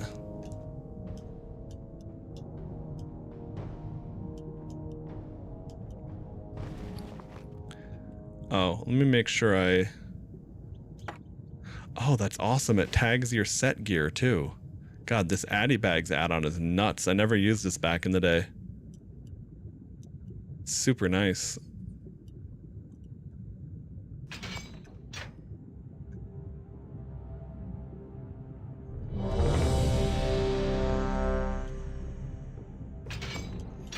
Now, it's a little bit dangerous to accept it here because I could port back out and there's going to be a mob right on top of me that kills me, but, you know, so be it. Oops, let's do a Wonder Ball.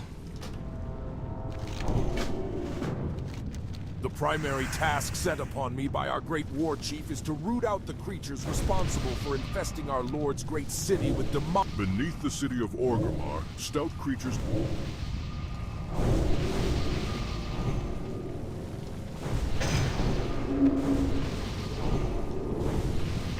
Don't touch what you can't afford.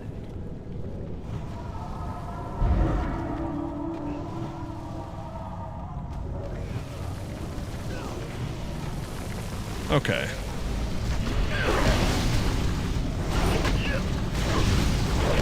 I never got to do RFC at lower level. It's about time. Game volume was a bit loud.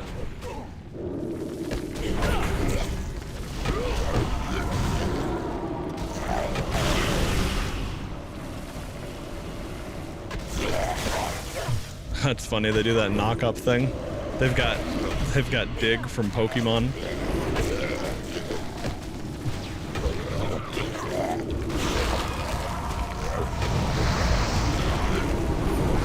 that I got the quest shared, I'll pull out the loot bot. Those little convenience items are super nice. Beastmasters, what the fuck? It's a vanity item.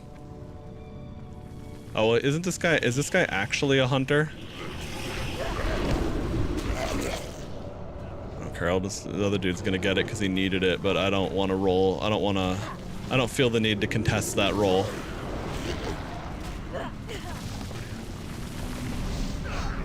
But I mean, who knows? Maybe that's really valuable.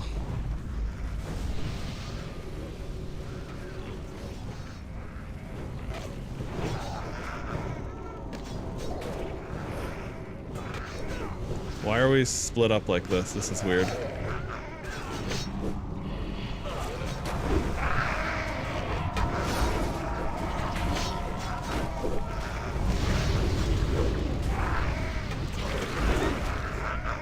There we go, nice little heal crit. Love to see it.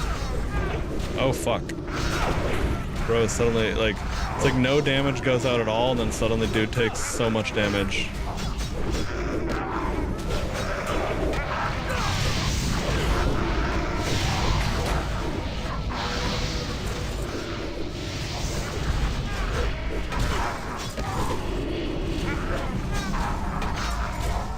Alright, speaking of, I need to check like in, need to look for new mystic enchants and stuff.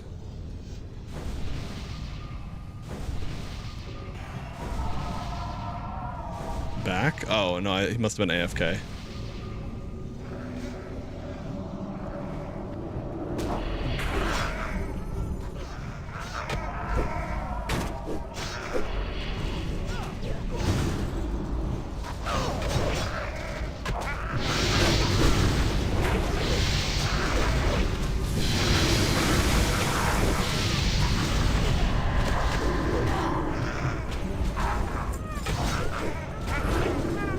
I don't have any new talents to do anything with.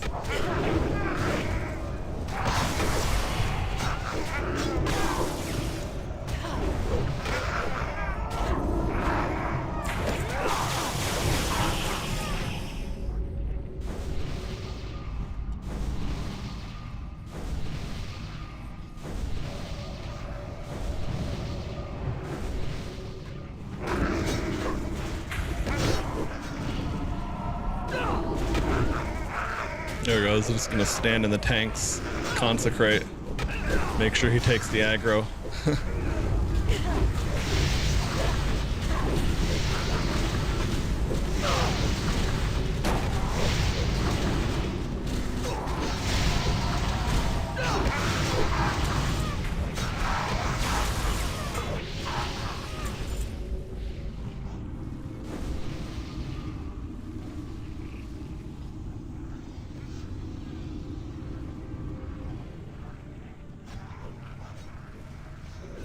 I'm just gonna mention that because some people don't like to, I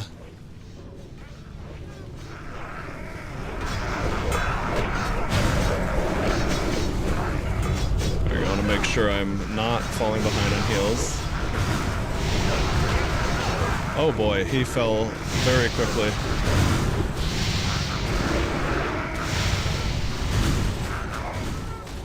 Yeah, I don't have any fast heal cooldowns or anything like that yet. I don't have nature swiftness, so it's like if someone's taking too much damage, it is what it is.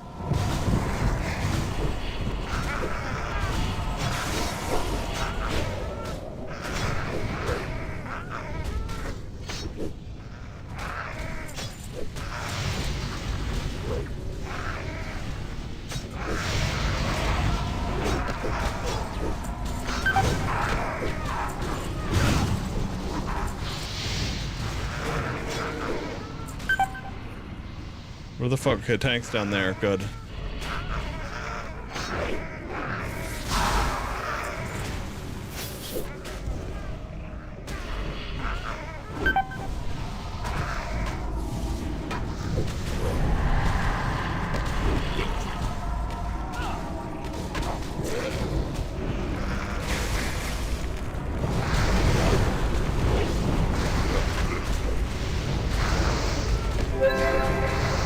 Okay.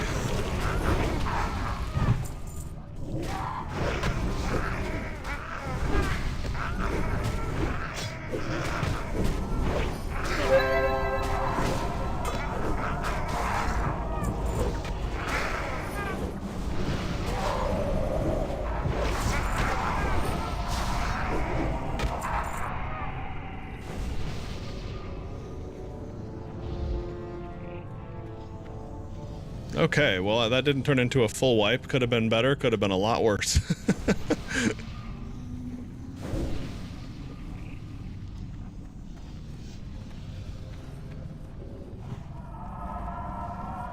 Okay, did I miss any chat? Nope, okay. I need to set up channel tabs for party.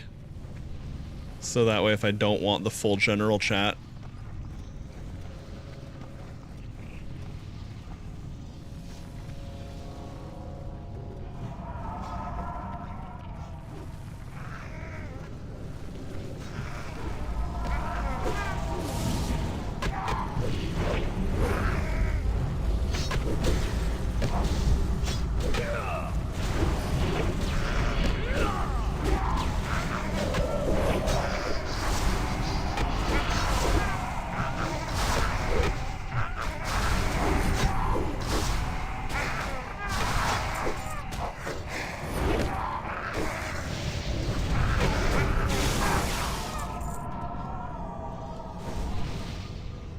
Okay, did I rebuff everyone that died? Yes, okay.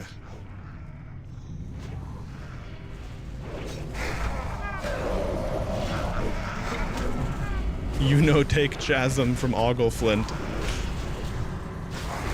That's pretty great.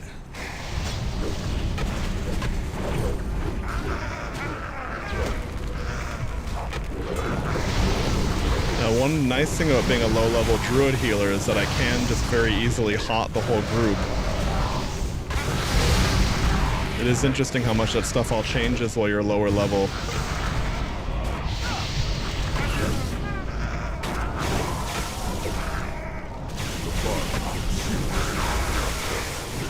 But most of the corpses are still just present. It seems the Trogs do not overly care much for material. You find a satchel under the...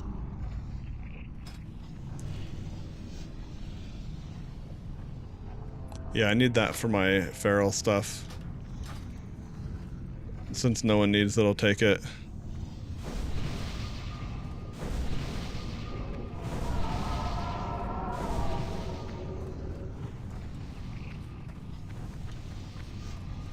I don't even mind, because the other thing too is that my heal over time ticks give me back mana too anyway.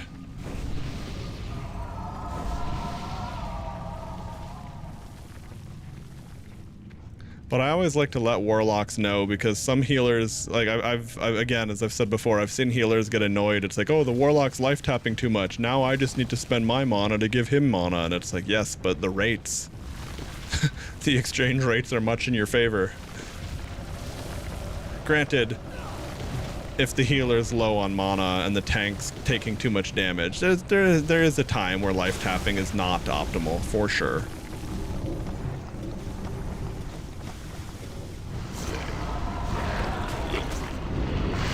Oops, I didn't mean to hot that guy twice, but it'll work.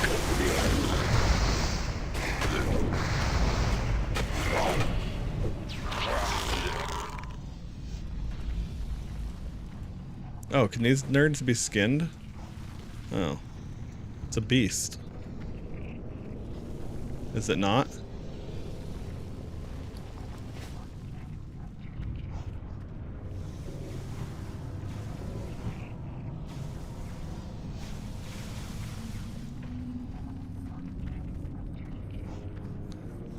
Because yeah, I do want to keep my skinning going. I gotta level that up, because I couldn't skin the hounds in Scarlet Monastery when I was there. It was annoying because I was just a few levels shy on it.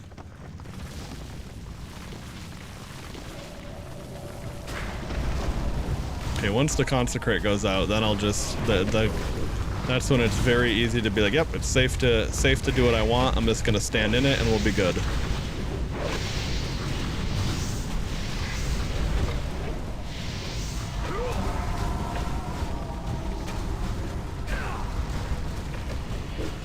I need to put a little dot on the pet things for healing them. Like, I don't need to have the full indicator. But like a little purple square and a green square. I mean, there might be an add-on that does that all better, but it's like LVUI has the functionality built into it, and I like how simple that is.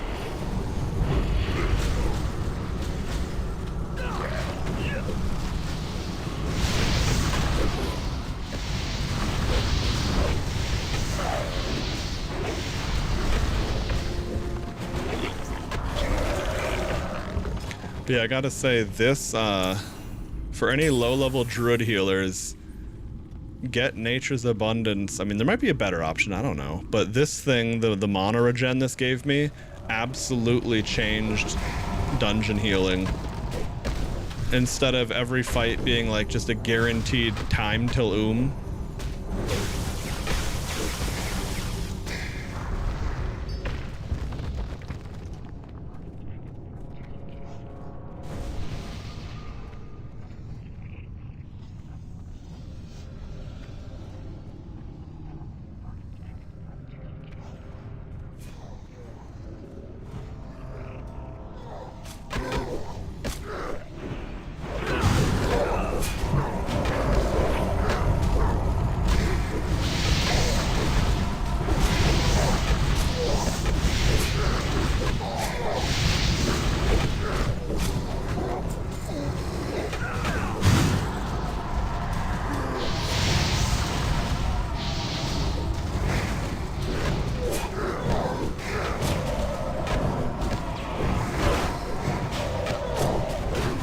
But yeah, definitely being like this warlock is doing a good job of tanking with his pet, so I want to make sure that I don't lose track of that.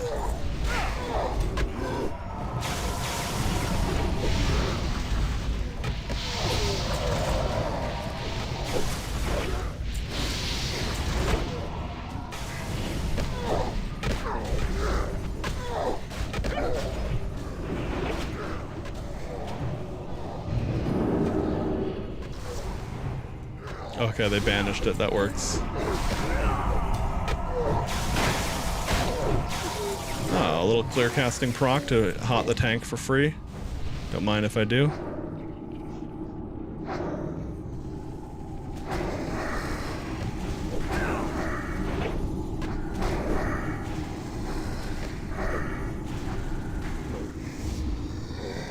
Yeah, I do not really have damage, but when I have the mana, might as well.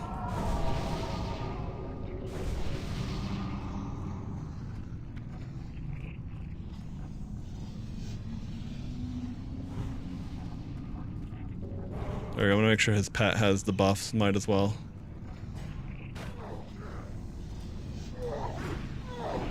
There we go. I was like, I want that consecrate to go out.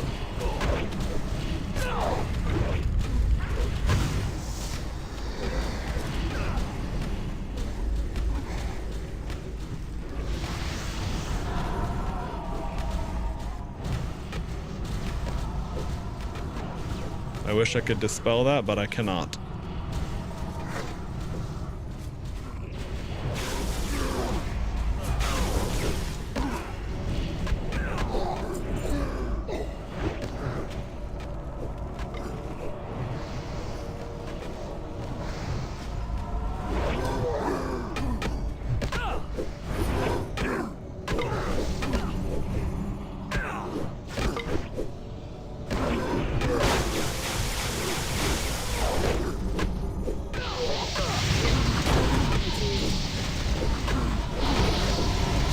Yeah, man, ever since these clear casting procs, especially too, and then oh, and then the other thing too is I get to keep 50% of my mana gain while casting. All right.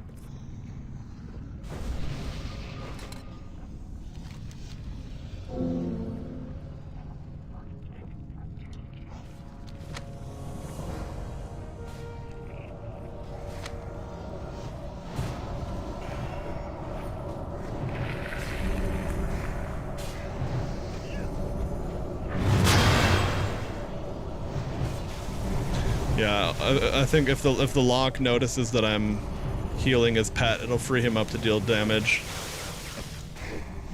I see, run away and hide. They must have done new, these must be new mechanics, right?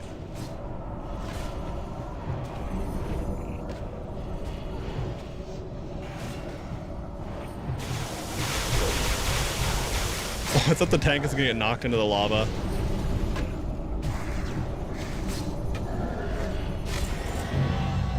All right. Ha! You've done it. Thrall will be so pleased. I will ensure this heart is taken care of properly. For now, though, you must celebrate your victory. I will inform Thrall of your success. Thank you for your aid, adventurer. Dude, that looks so cool. What the hell?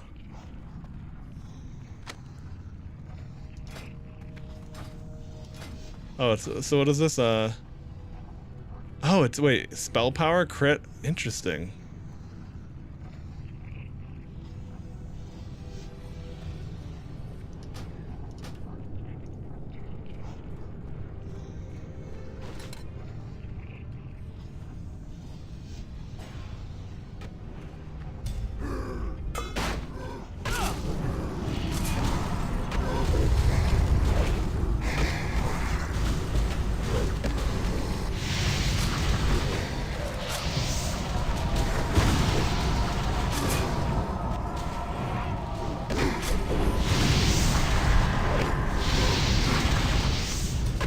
I almost accidentally clicked leave dungeon. That'd have been so fucked up. Just abandoned my whole group here. Healer dipped out. I think the warlock could probably handle it though, from what it seems like. Depends on the pull. I don't know how much he could realistically heal the pet indefinitely with health funnel and all that.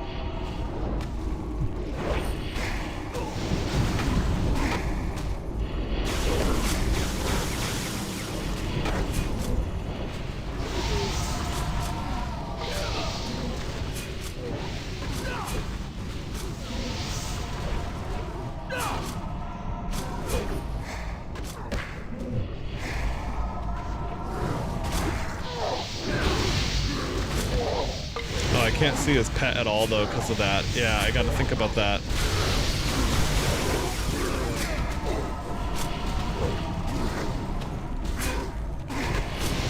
Well, things that I need to tune up in the LVUI settings for what I do and don't need to see.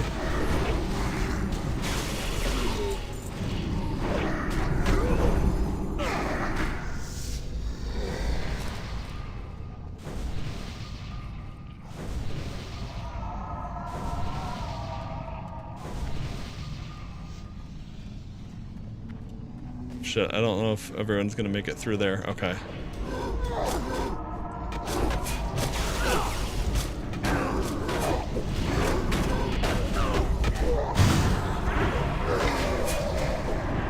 Okay, good. You put out Consecrate again. Get a big heal going.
Yeah, the thing is, the Lock's pet can't really pull aggro off of me as well, it seems. I think there's like an AoE thing, like there's a way to give your Voidwalker AoE. I remember seeing it on the Warlock that I was playing, but it's probably not something that's really worth going into for anything other than soloing or something niche.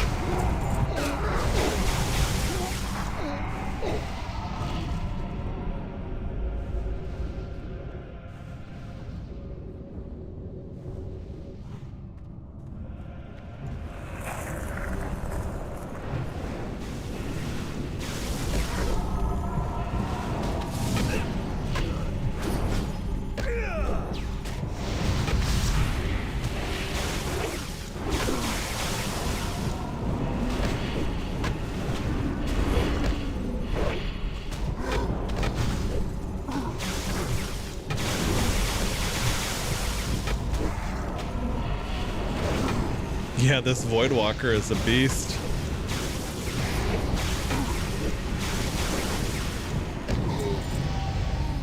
All right.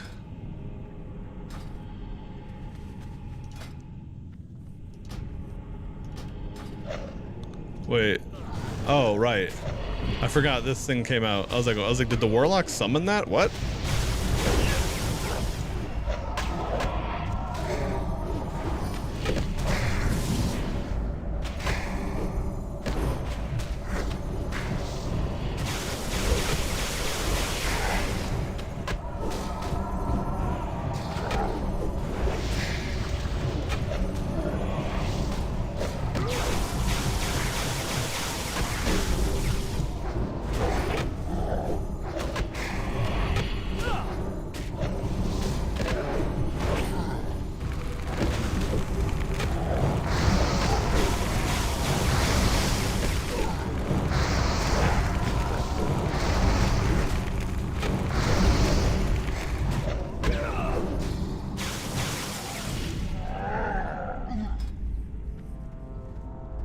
Ooh.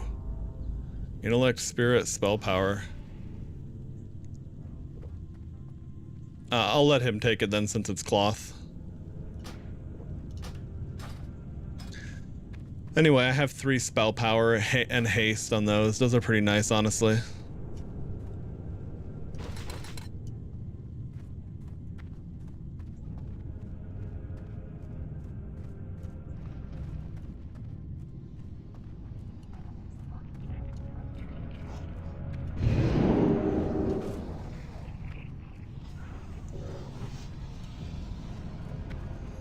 Shit.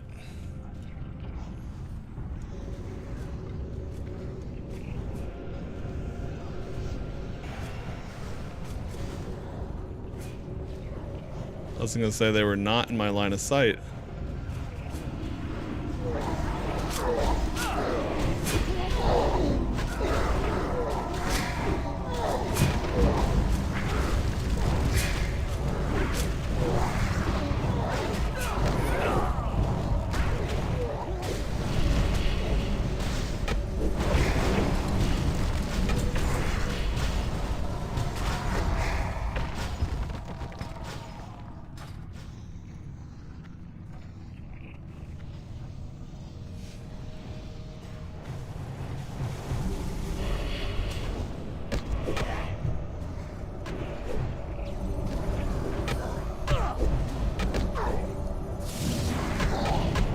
Hey, Lo, what's up, dude?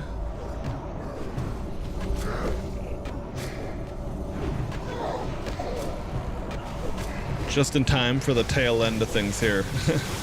We were looking at all the Conquest of Azeroth stuff earlier.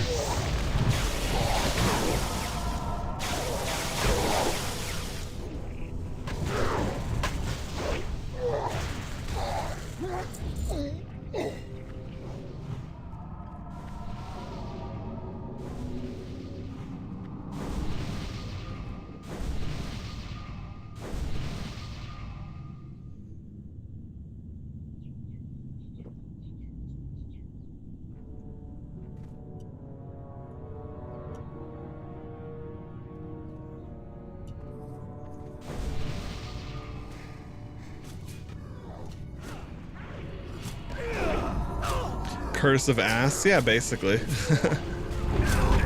How's it going though, man? What are you up to?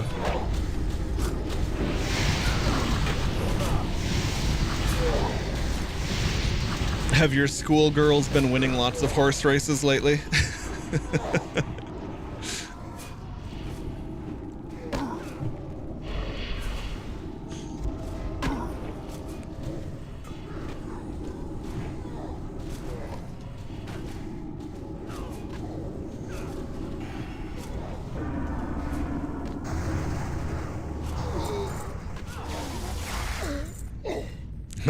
Nice. Well, that's what really matters in life.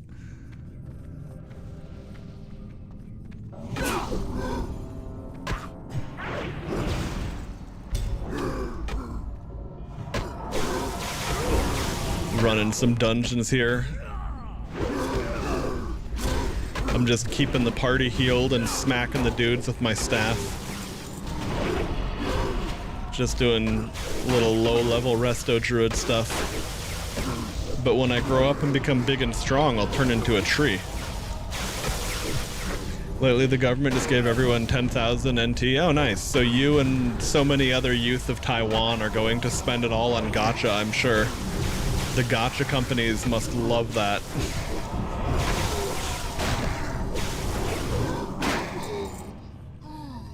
But hey, grats, man.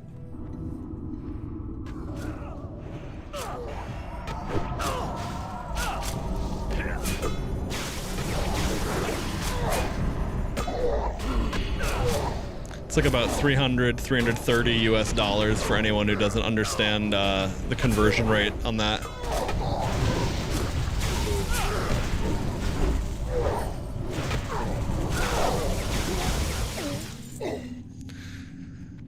Well, that's good. I mean, it's...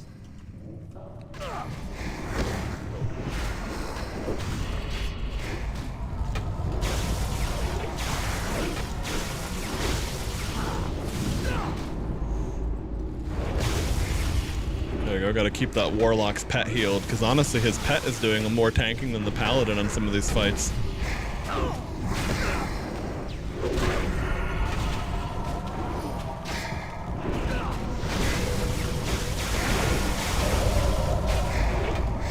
Fuck.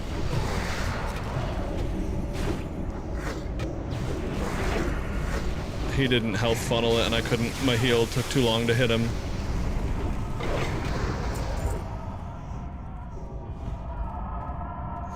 Okay. That's a cool little sword.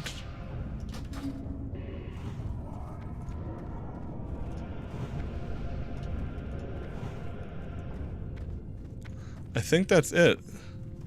Okay, oh no, there is more, okay.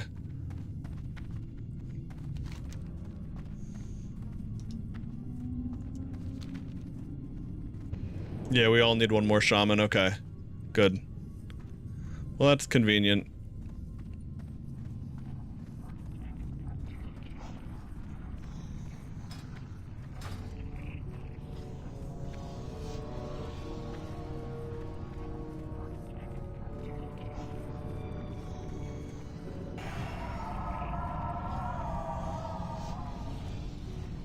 Got a clear casting proc, I don't even need it.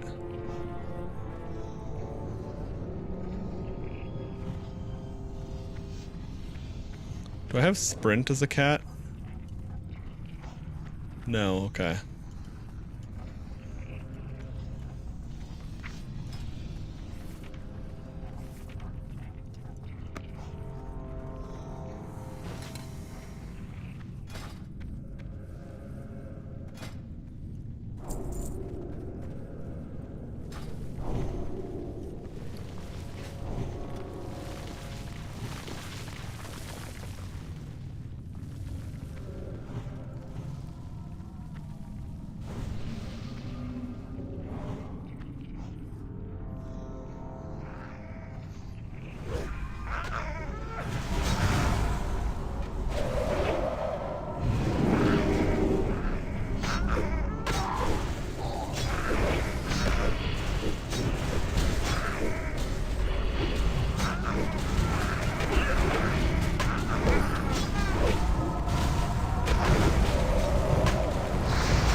Yeah, so I'm just managing all these little health bars over here for anyone who doesn't play WoW or isn't even used to an MMO in general.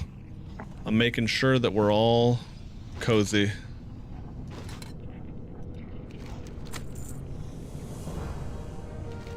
I'm glad to see you took Magatha's task seriously. Thank you, adventurer. I'm sure the Trogs will have a harder time coming to the surface with their numbers so greatly reduced. Perhaps in the future we can take time to figure out where such creatures came from, and what they really are.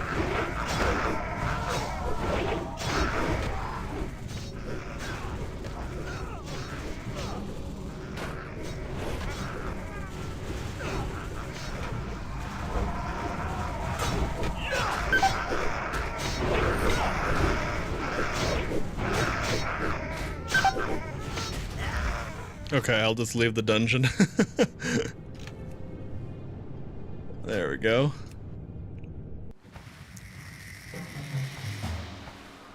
Okay, well, anyway, whoever needed that book, it'll have to wait because that's it.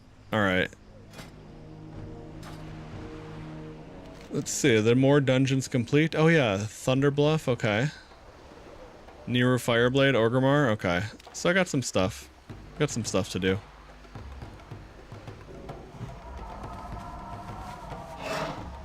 Before I dip out of here, I will hit up this fishing though, because that is very valuable.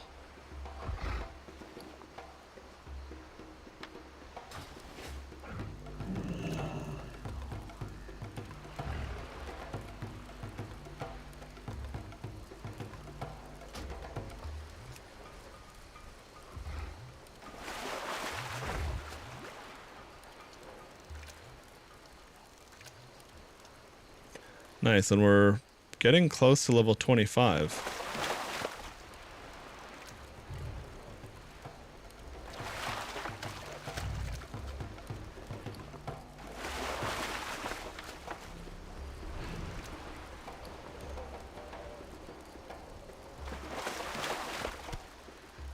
Okay. Let's see, I guess if we're here...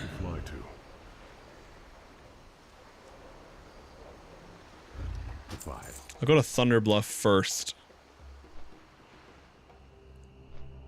See, I have one free space.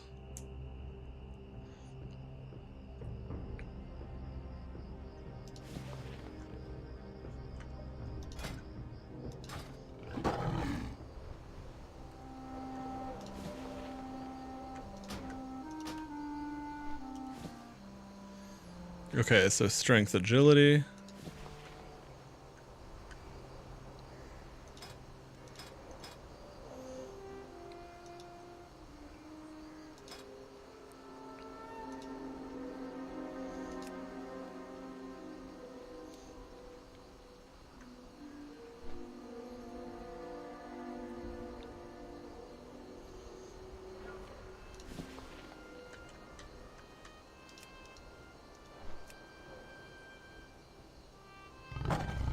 What happened to my helm? Hello? Where did that helm go?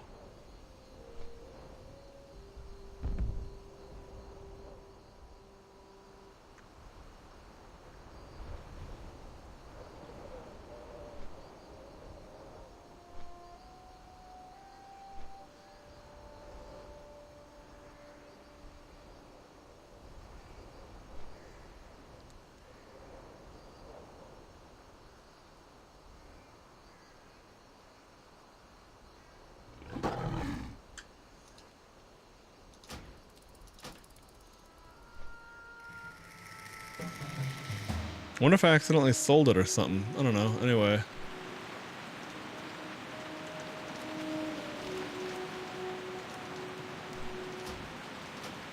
Because I did have that helm, but I don't know where... I mean, it's not important, but I'm just wondering, like, what the fuck happened?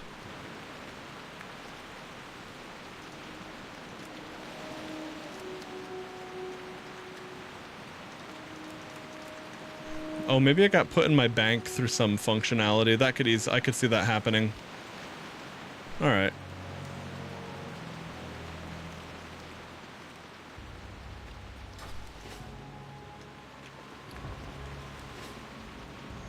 Okay. Now we're in town.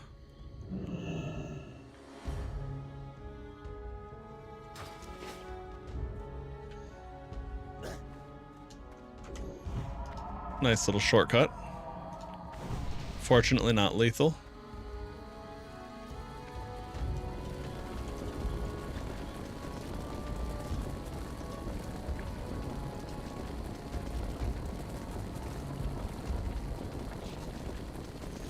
Okay, let me see if there's any runed copper belts or not.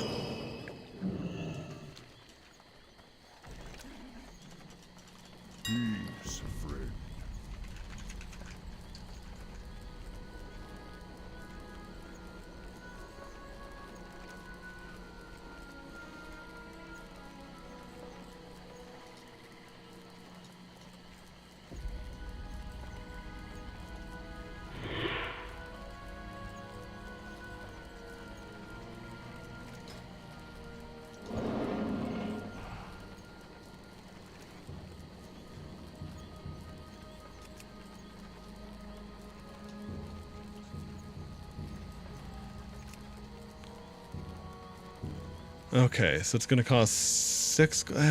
That's probably more than it's worth. I don't think that's gonna translate to anything meaningful for me.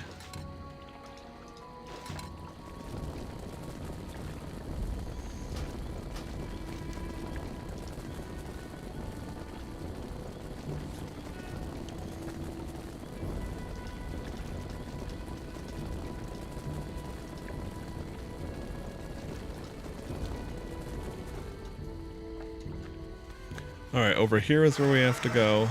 Let me talk to any vendor first and vendor trash. There we go.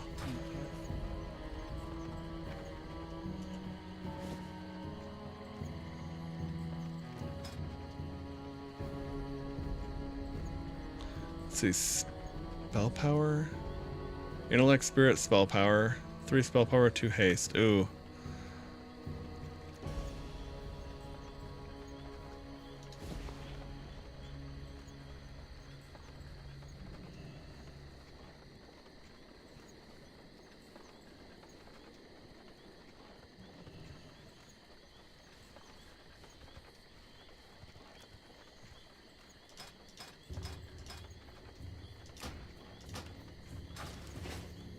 Alright, well let's figure... Oh, let me stop by the bank quick too and see what happened to that helm I was wearing.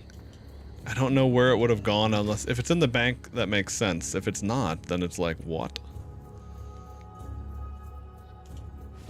There we go. Yeah, that somehow got yeeted back there.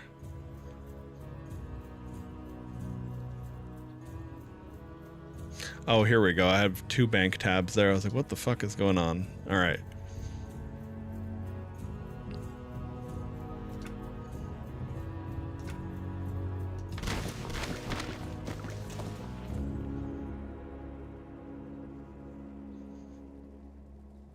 Oh yeah, and you don't really need to sort bags with Addy bags because it just handles all of that.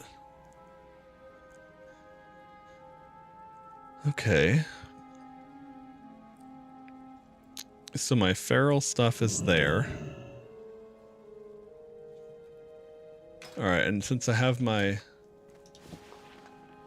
helm again, let's go ahead and save that. Alright.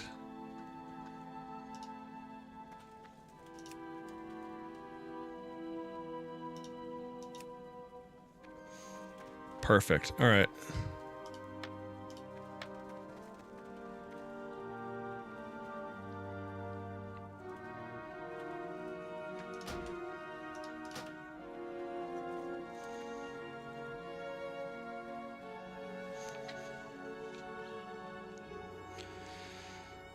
Okay. Ancestors watch over you.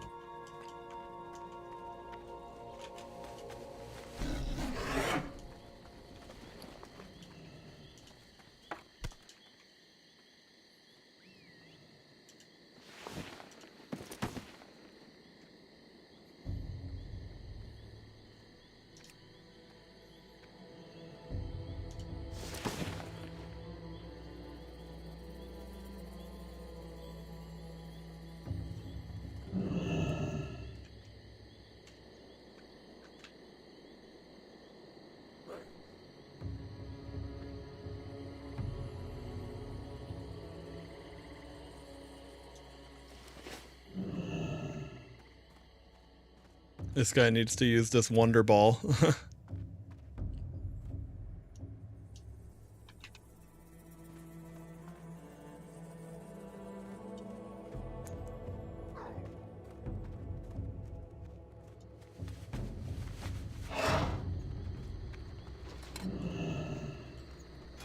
Did I get all my abilities? I did, okay. And professions, okay. Oh, I gotta see if there's a... I gotta see if the chef over here sells anything. Get some, like, unique recipes or something that I can cook. Get some nice XP.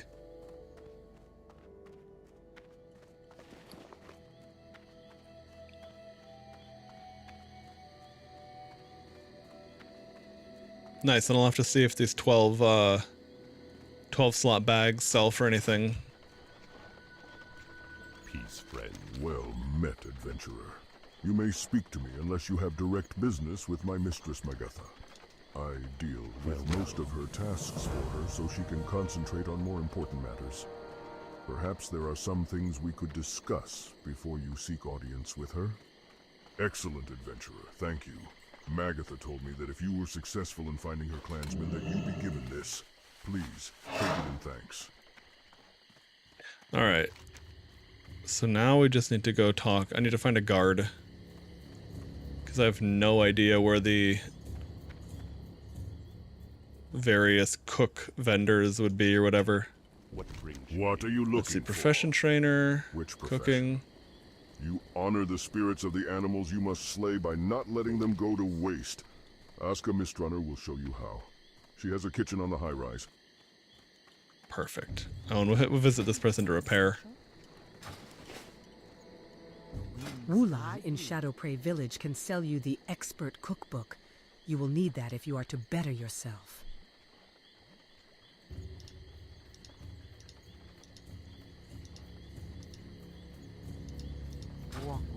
What is my cooking? 49. Right, okay. Let's go see if we can buy some wolf meat and just get that one level, then we can start actually progressing again. Oh, cooking supplier. Here we go. This is what I actually wanted to see if they would have. Okay. Okay, I have the smoked sage fish recipe.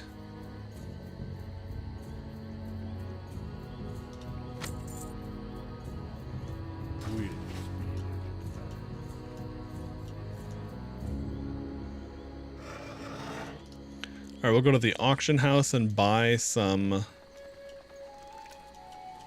What brings you here? What is it?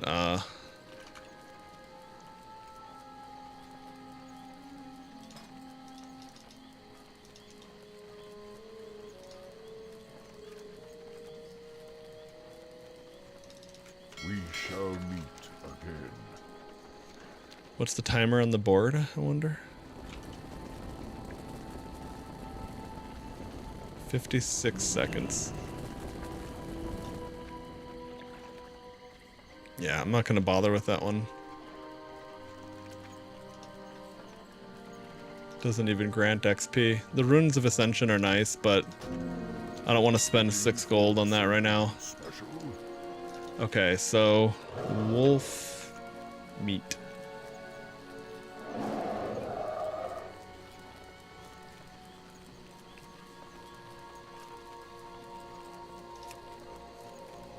Oh, hang on. What do I need? I need stringy wolf meat, not red wolf meat. I clicked the wrong thing.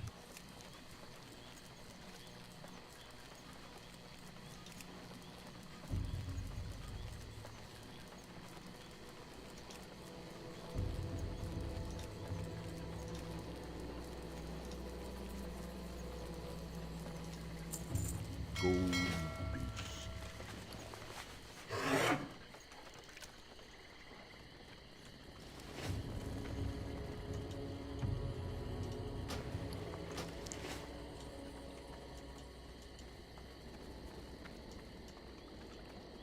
Well met.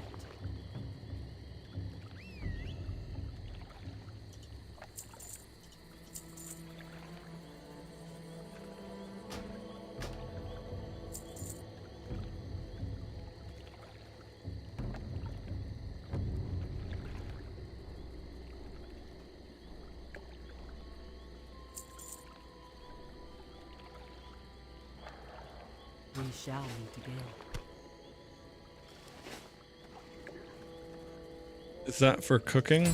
Oh no, this is a Mystic Forge, okay. Alright, is there anything else I want to do here? The healing of regrowth is increased by 15% on targets affected by rejuve, and oh yeah, okay, so level 25 I can apply that as well. That's nice, because I don't have anything else yet. I gotta figure out where to get the rest of these. Well, I mean, there's a ton, but like, I wonder if some of them are player tradable or what.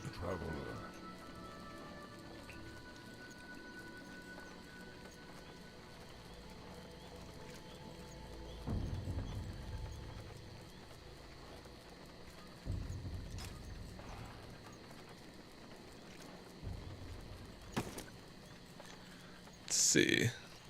Based, oh nice, those do have a pretty good amount of value.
Oh shit, I meant to do the... I thought that was a bolt of Mage Weave I was trying to sell as solos, and I accidentally did regular Mage Weave. Oh well. Alright. Oh, let's see if these sell. Okay.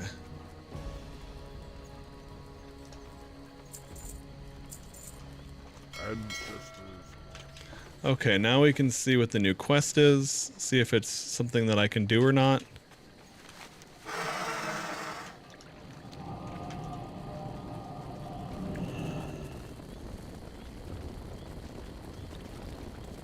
Hardwood log, okay. Might as well just go... I guess I'll have to go do some wood chopping.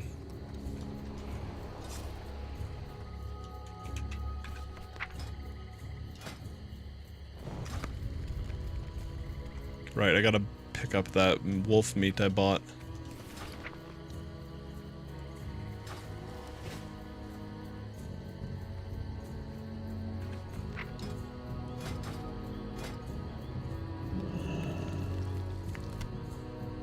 Alright. Now I can learn a new recipe.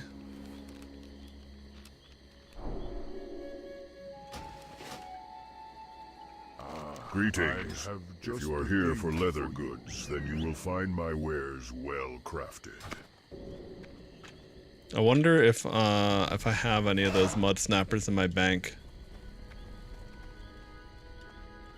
Ale.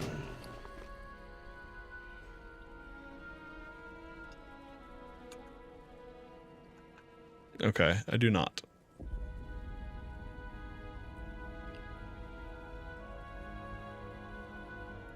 Be careful.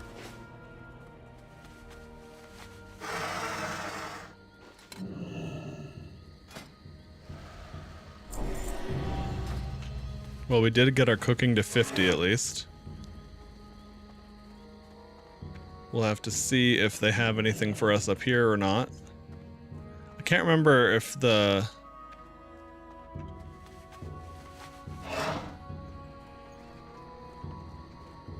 Skinning trainer? Oh fuck, where's the... Which platform is the cook on? What are you looking for? Which profession? Maybe. Over there, There okay. is no finer cook in Thunder Bluff than Aska Mistrunner. I can smell what she is cooking from here. Head over to her kitchen located on the high-rise. Drat. Now I am hungry. I'm hungry too, man. Looking for something special? Walk with the earth. Wulan in Shadowprey Village can sell you the expert cookbook. You will need that if you are to better Ancestors yourself. watch over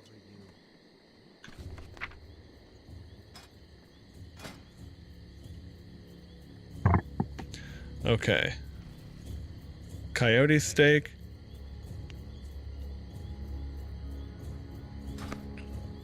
Hail.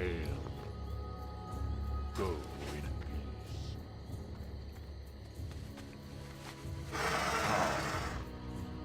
Be careful. What do I need for... Okay, refreshing spring water. What brings you here?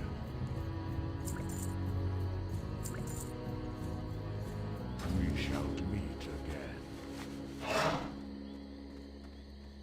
I know I have some clam meat in the bank. I don't think I have much, but I have at least a little bit. How may I aid you?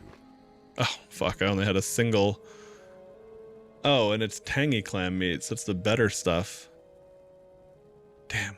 Alright, well, we'll just have to keep acquiring meats.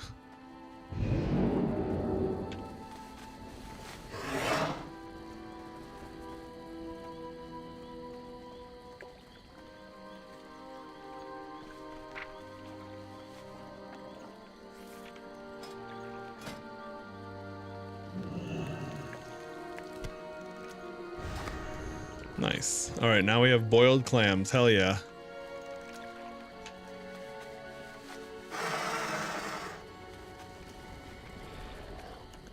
Cooking is a fun profession in MMOs. I always enjoy it.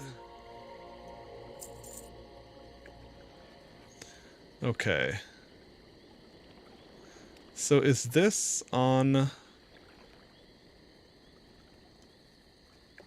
Farewell. Looking for something special?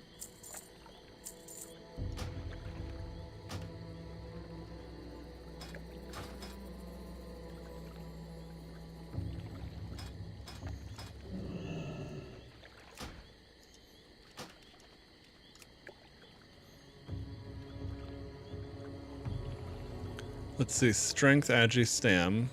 Okay.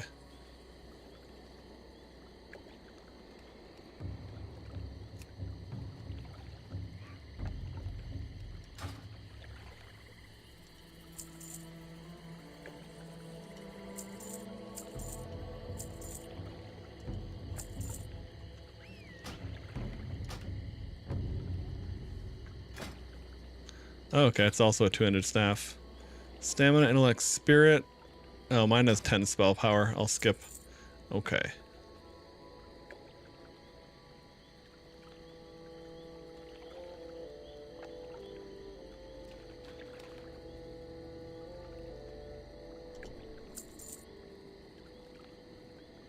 Winds be at your back.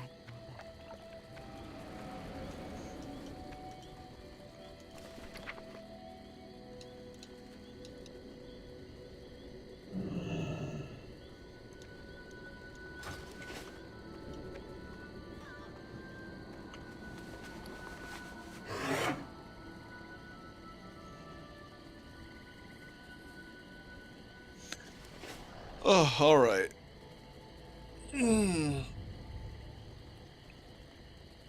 I suppose, let's see. Maybe I'll do one more dungeon queue. Get my level 25 here.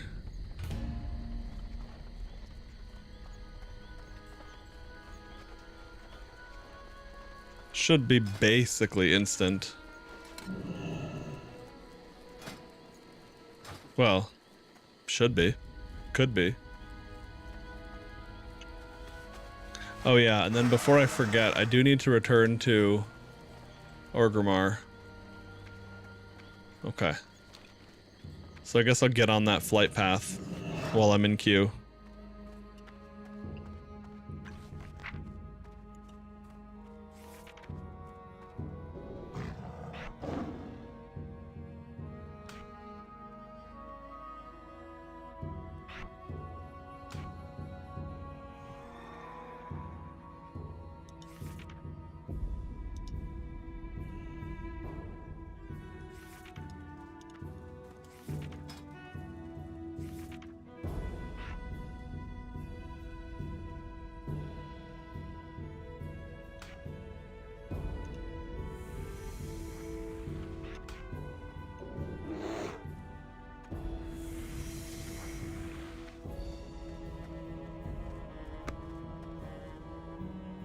Greeting. When mounted on the back of a Wind Rider, one sees that its reputation for strength and speed is well earned. Oh, and I have a talent essence too. I didn't even realize that. Okay. So what 1 point do I want then?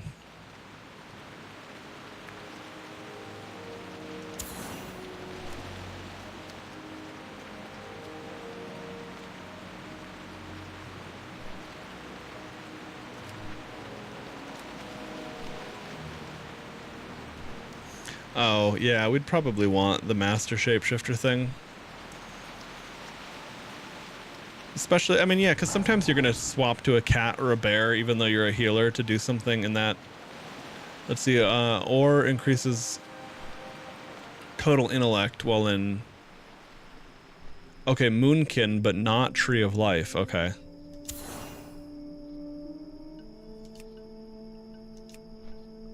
Spend one more, okay, so yeah, then I unlock the next row, okay.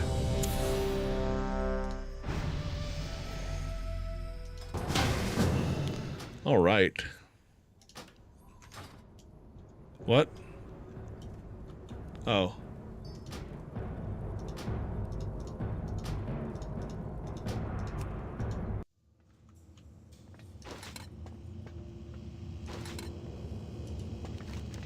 When we fled Noma Regan, we left so much data behind. Vitally important data. I need the data on a prismatic... Gnome techno... What? Uh-oh. Why is...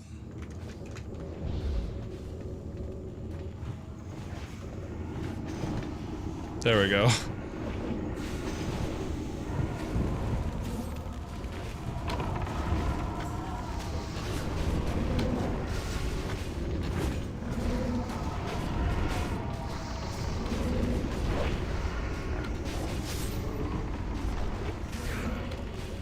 These fucking mobs are so annoying, they do so much damage.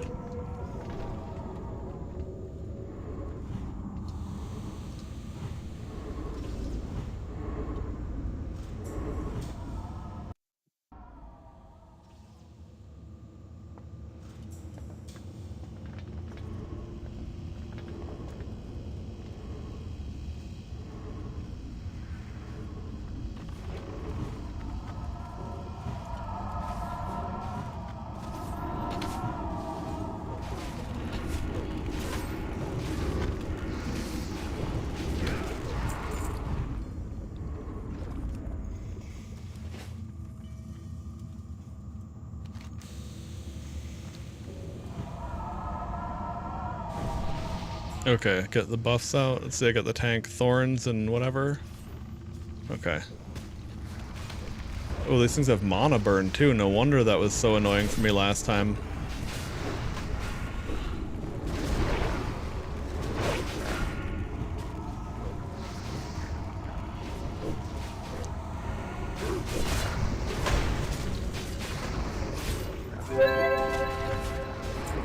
People are standing in damage.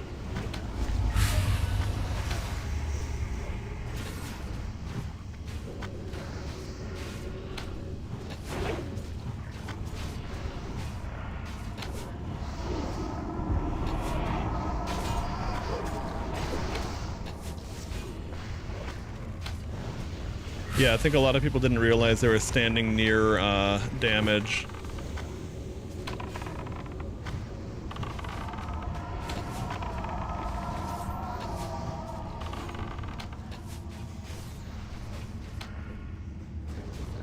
There we go. Okay.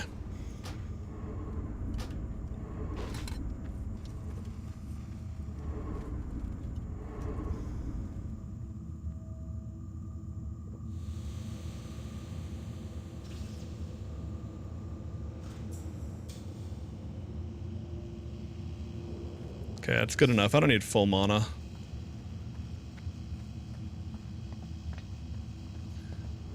But I did need to have some mana at least. Alright.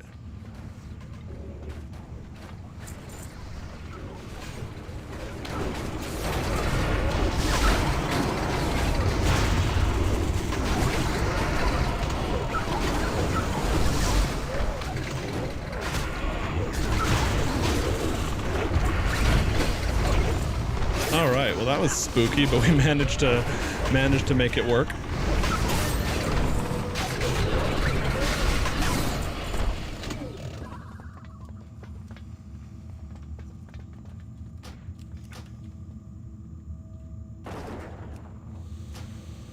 There we go. I thought the music got bugged.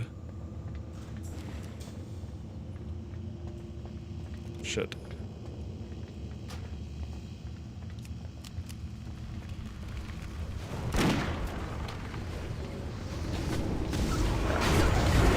There's LOS for me around that corner.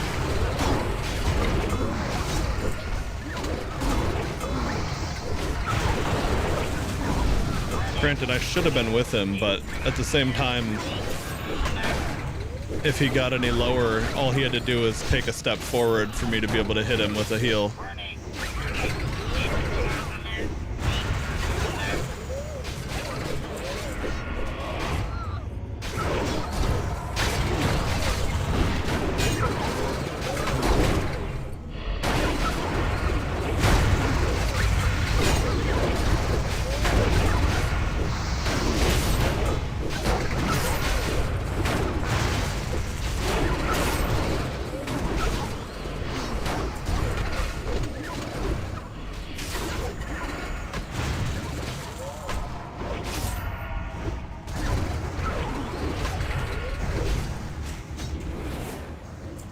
There we go. Make sure that guy doesn't run for more mobs.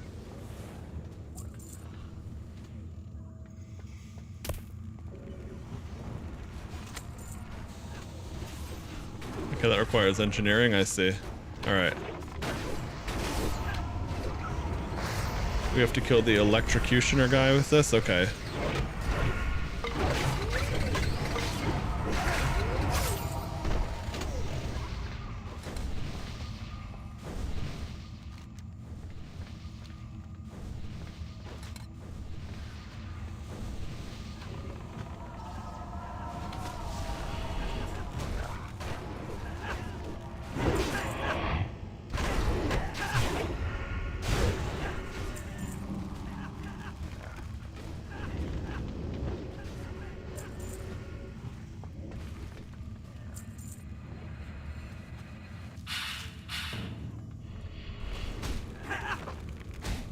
Fuck.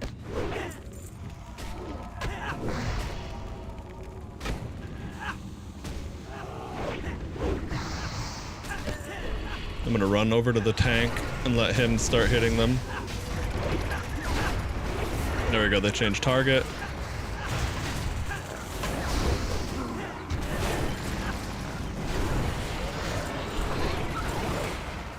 But yeah, turning into a bear is a good idea to not take a shitload of extra damage as I'm running from those mobs. Oh, I probably should have not put that on the tank. Oh, okay, it's fine. But yeah, that is why I got aggro, because I had already healed him.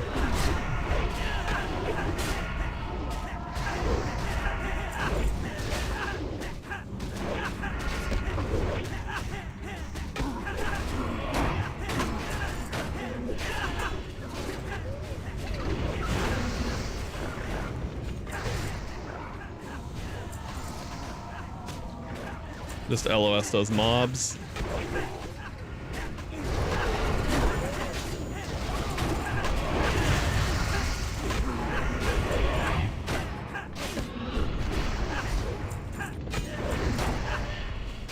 Where is this guy? Oh, he's further up? Okay.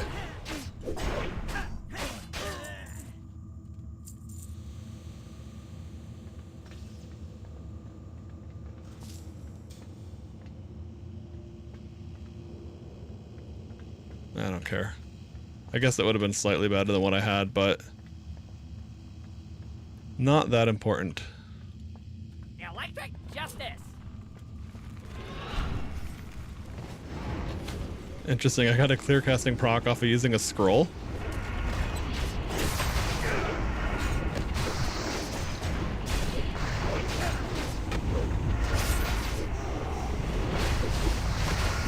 I didn't have a stun ready anyway.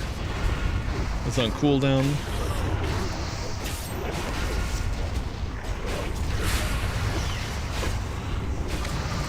Oh, I got a reflect proc? What? Okay, anyway. Or no, someone else. I don't know how that worked. Anyway, let's see. Cloth wrist. No, don't need.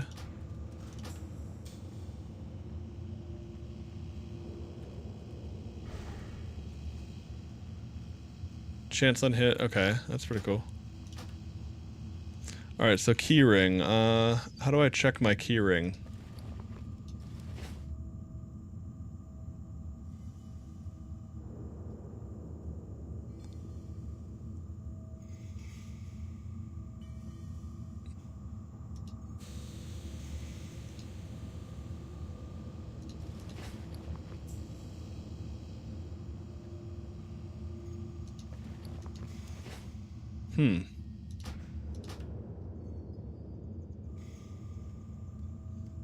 But where is the fucking keyring now? Okay, well I didn't have one and now I do, but anyway. Stam int spell. Oh, wow. I do lose the haste, but that's a lot more spell power.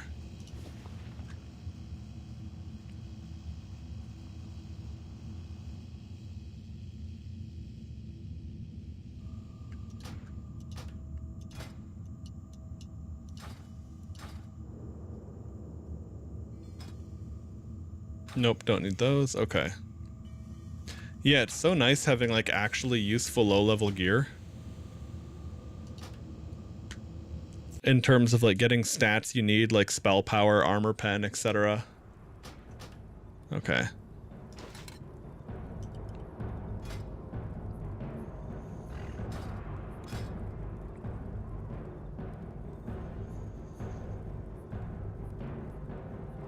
Oh, wait. Nature's swiftness is on the next rung. Okay. Oh, well, improved effective regen. Yeah, sure. And then... Whoops, that might be lethal. Nice. It wasn't. I need to figure out if there's any quickly accessible Mystic Scrolls and where I might find Druid ones. Because I haven't found any for a hot minute. Now, symbiotic nature is great because I would frequently be using both heal over times on people anyway, but... Greetings and salutations, hero. I have the latest news from both continents and points beyond for your consideration. Go forth. Attention, young adventurers! The wilds of Ashenvale await you! The Horde has established a strong presence in the lands north of the Barrens. Our 2 outposts, Splinter Tree Post and the Zoram Strand Outpost, strive to bring glory to the Horde. Those who would prove themselves should seek out guidance there. Of note, Sinani Thunderheart in Splinter Tree Post, directly north of the Barrens, seeks adventurers willing to take part in a great hunt of Ashenvale. And where did you get this? Good Margot's in Razor Hill sent you to me, did he? Well, let me take a closer look. Since the last great war when the Burning Legion was defeated, I have searched for sources of demonic corruption in Orc society. The collar you brought me confirms my fears. It belongs to the Burning Blade, a cult that rallies around an item of demonic power. It is called the Demon Seed, and it resides in the Barrens atop Dreadmist Peak. It must be destroyed. Go to Farwatch Post Okay, on the we can border do of the that. Barrens to the west and speak with my assistant Axeloth. He will direct you further. Alright. Well, I think it's about time for me to get calling it a sesh here. It's been a long one. Well, not a long stream, but it's been a long day. I am actually getting tired here. But...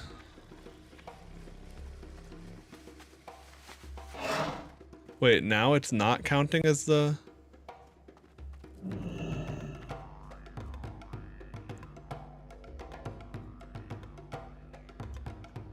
yeah, now it's not counting as what you call.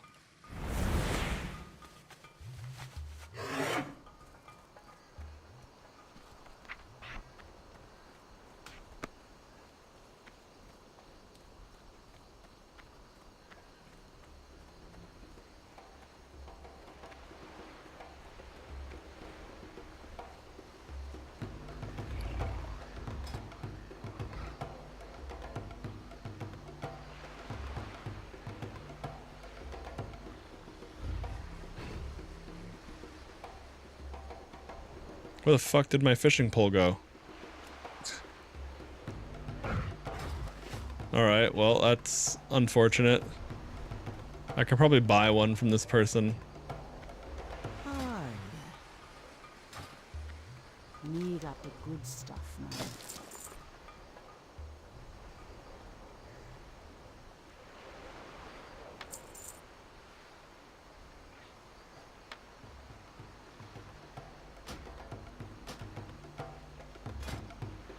Oh yeah, it is a better looking fishing pole, cool. Oh, I think when you use the equipment manager, it was pulling out the, okay.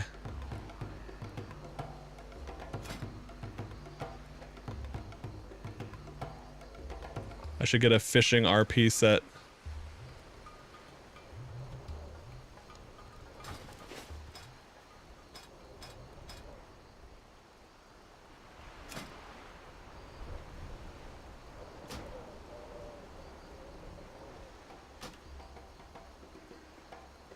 Let's see, when enabled allows equipping set items from your bank. Items equipped this way will be sent to your bank. Okay. Got it.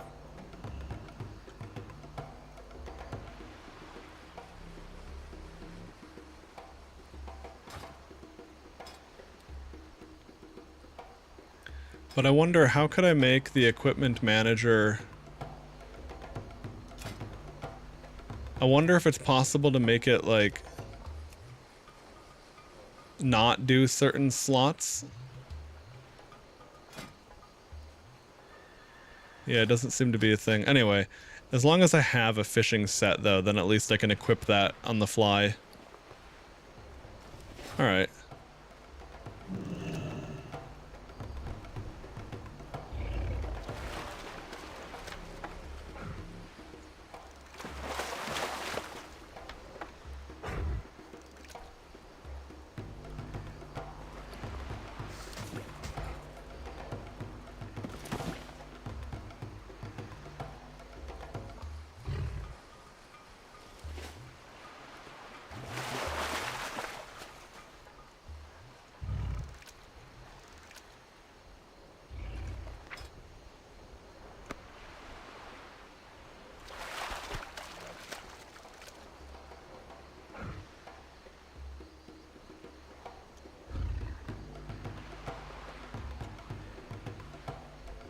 Come on, fish, bite the lure. Hell yeah. Okay.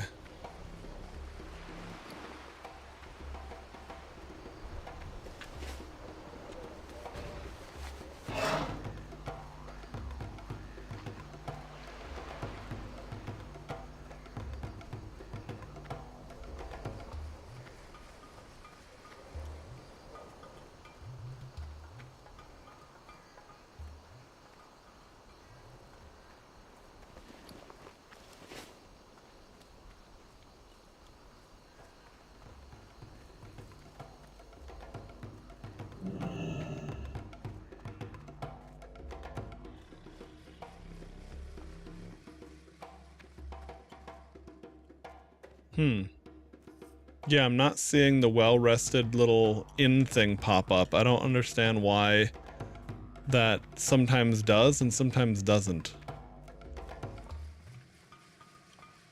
Ah, what is this? A unique 12 slot? Okay, that's cool.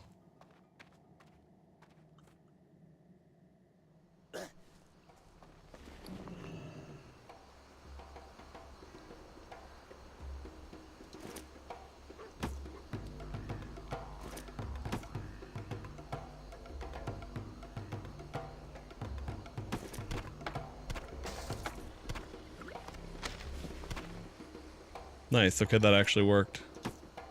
Oh, not quite. There we go. All right.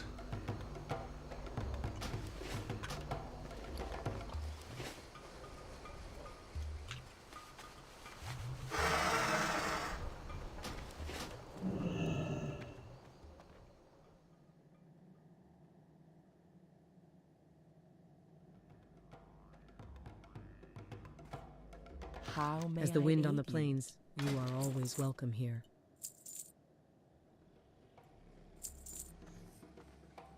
Go in peace. Alright. Well, anyway. I'm gonna get going now.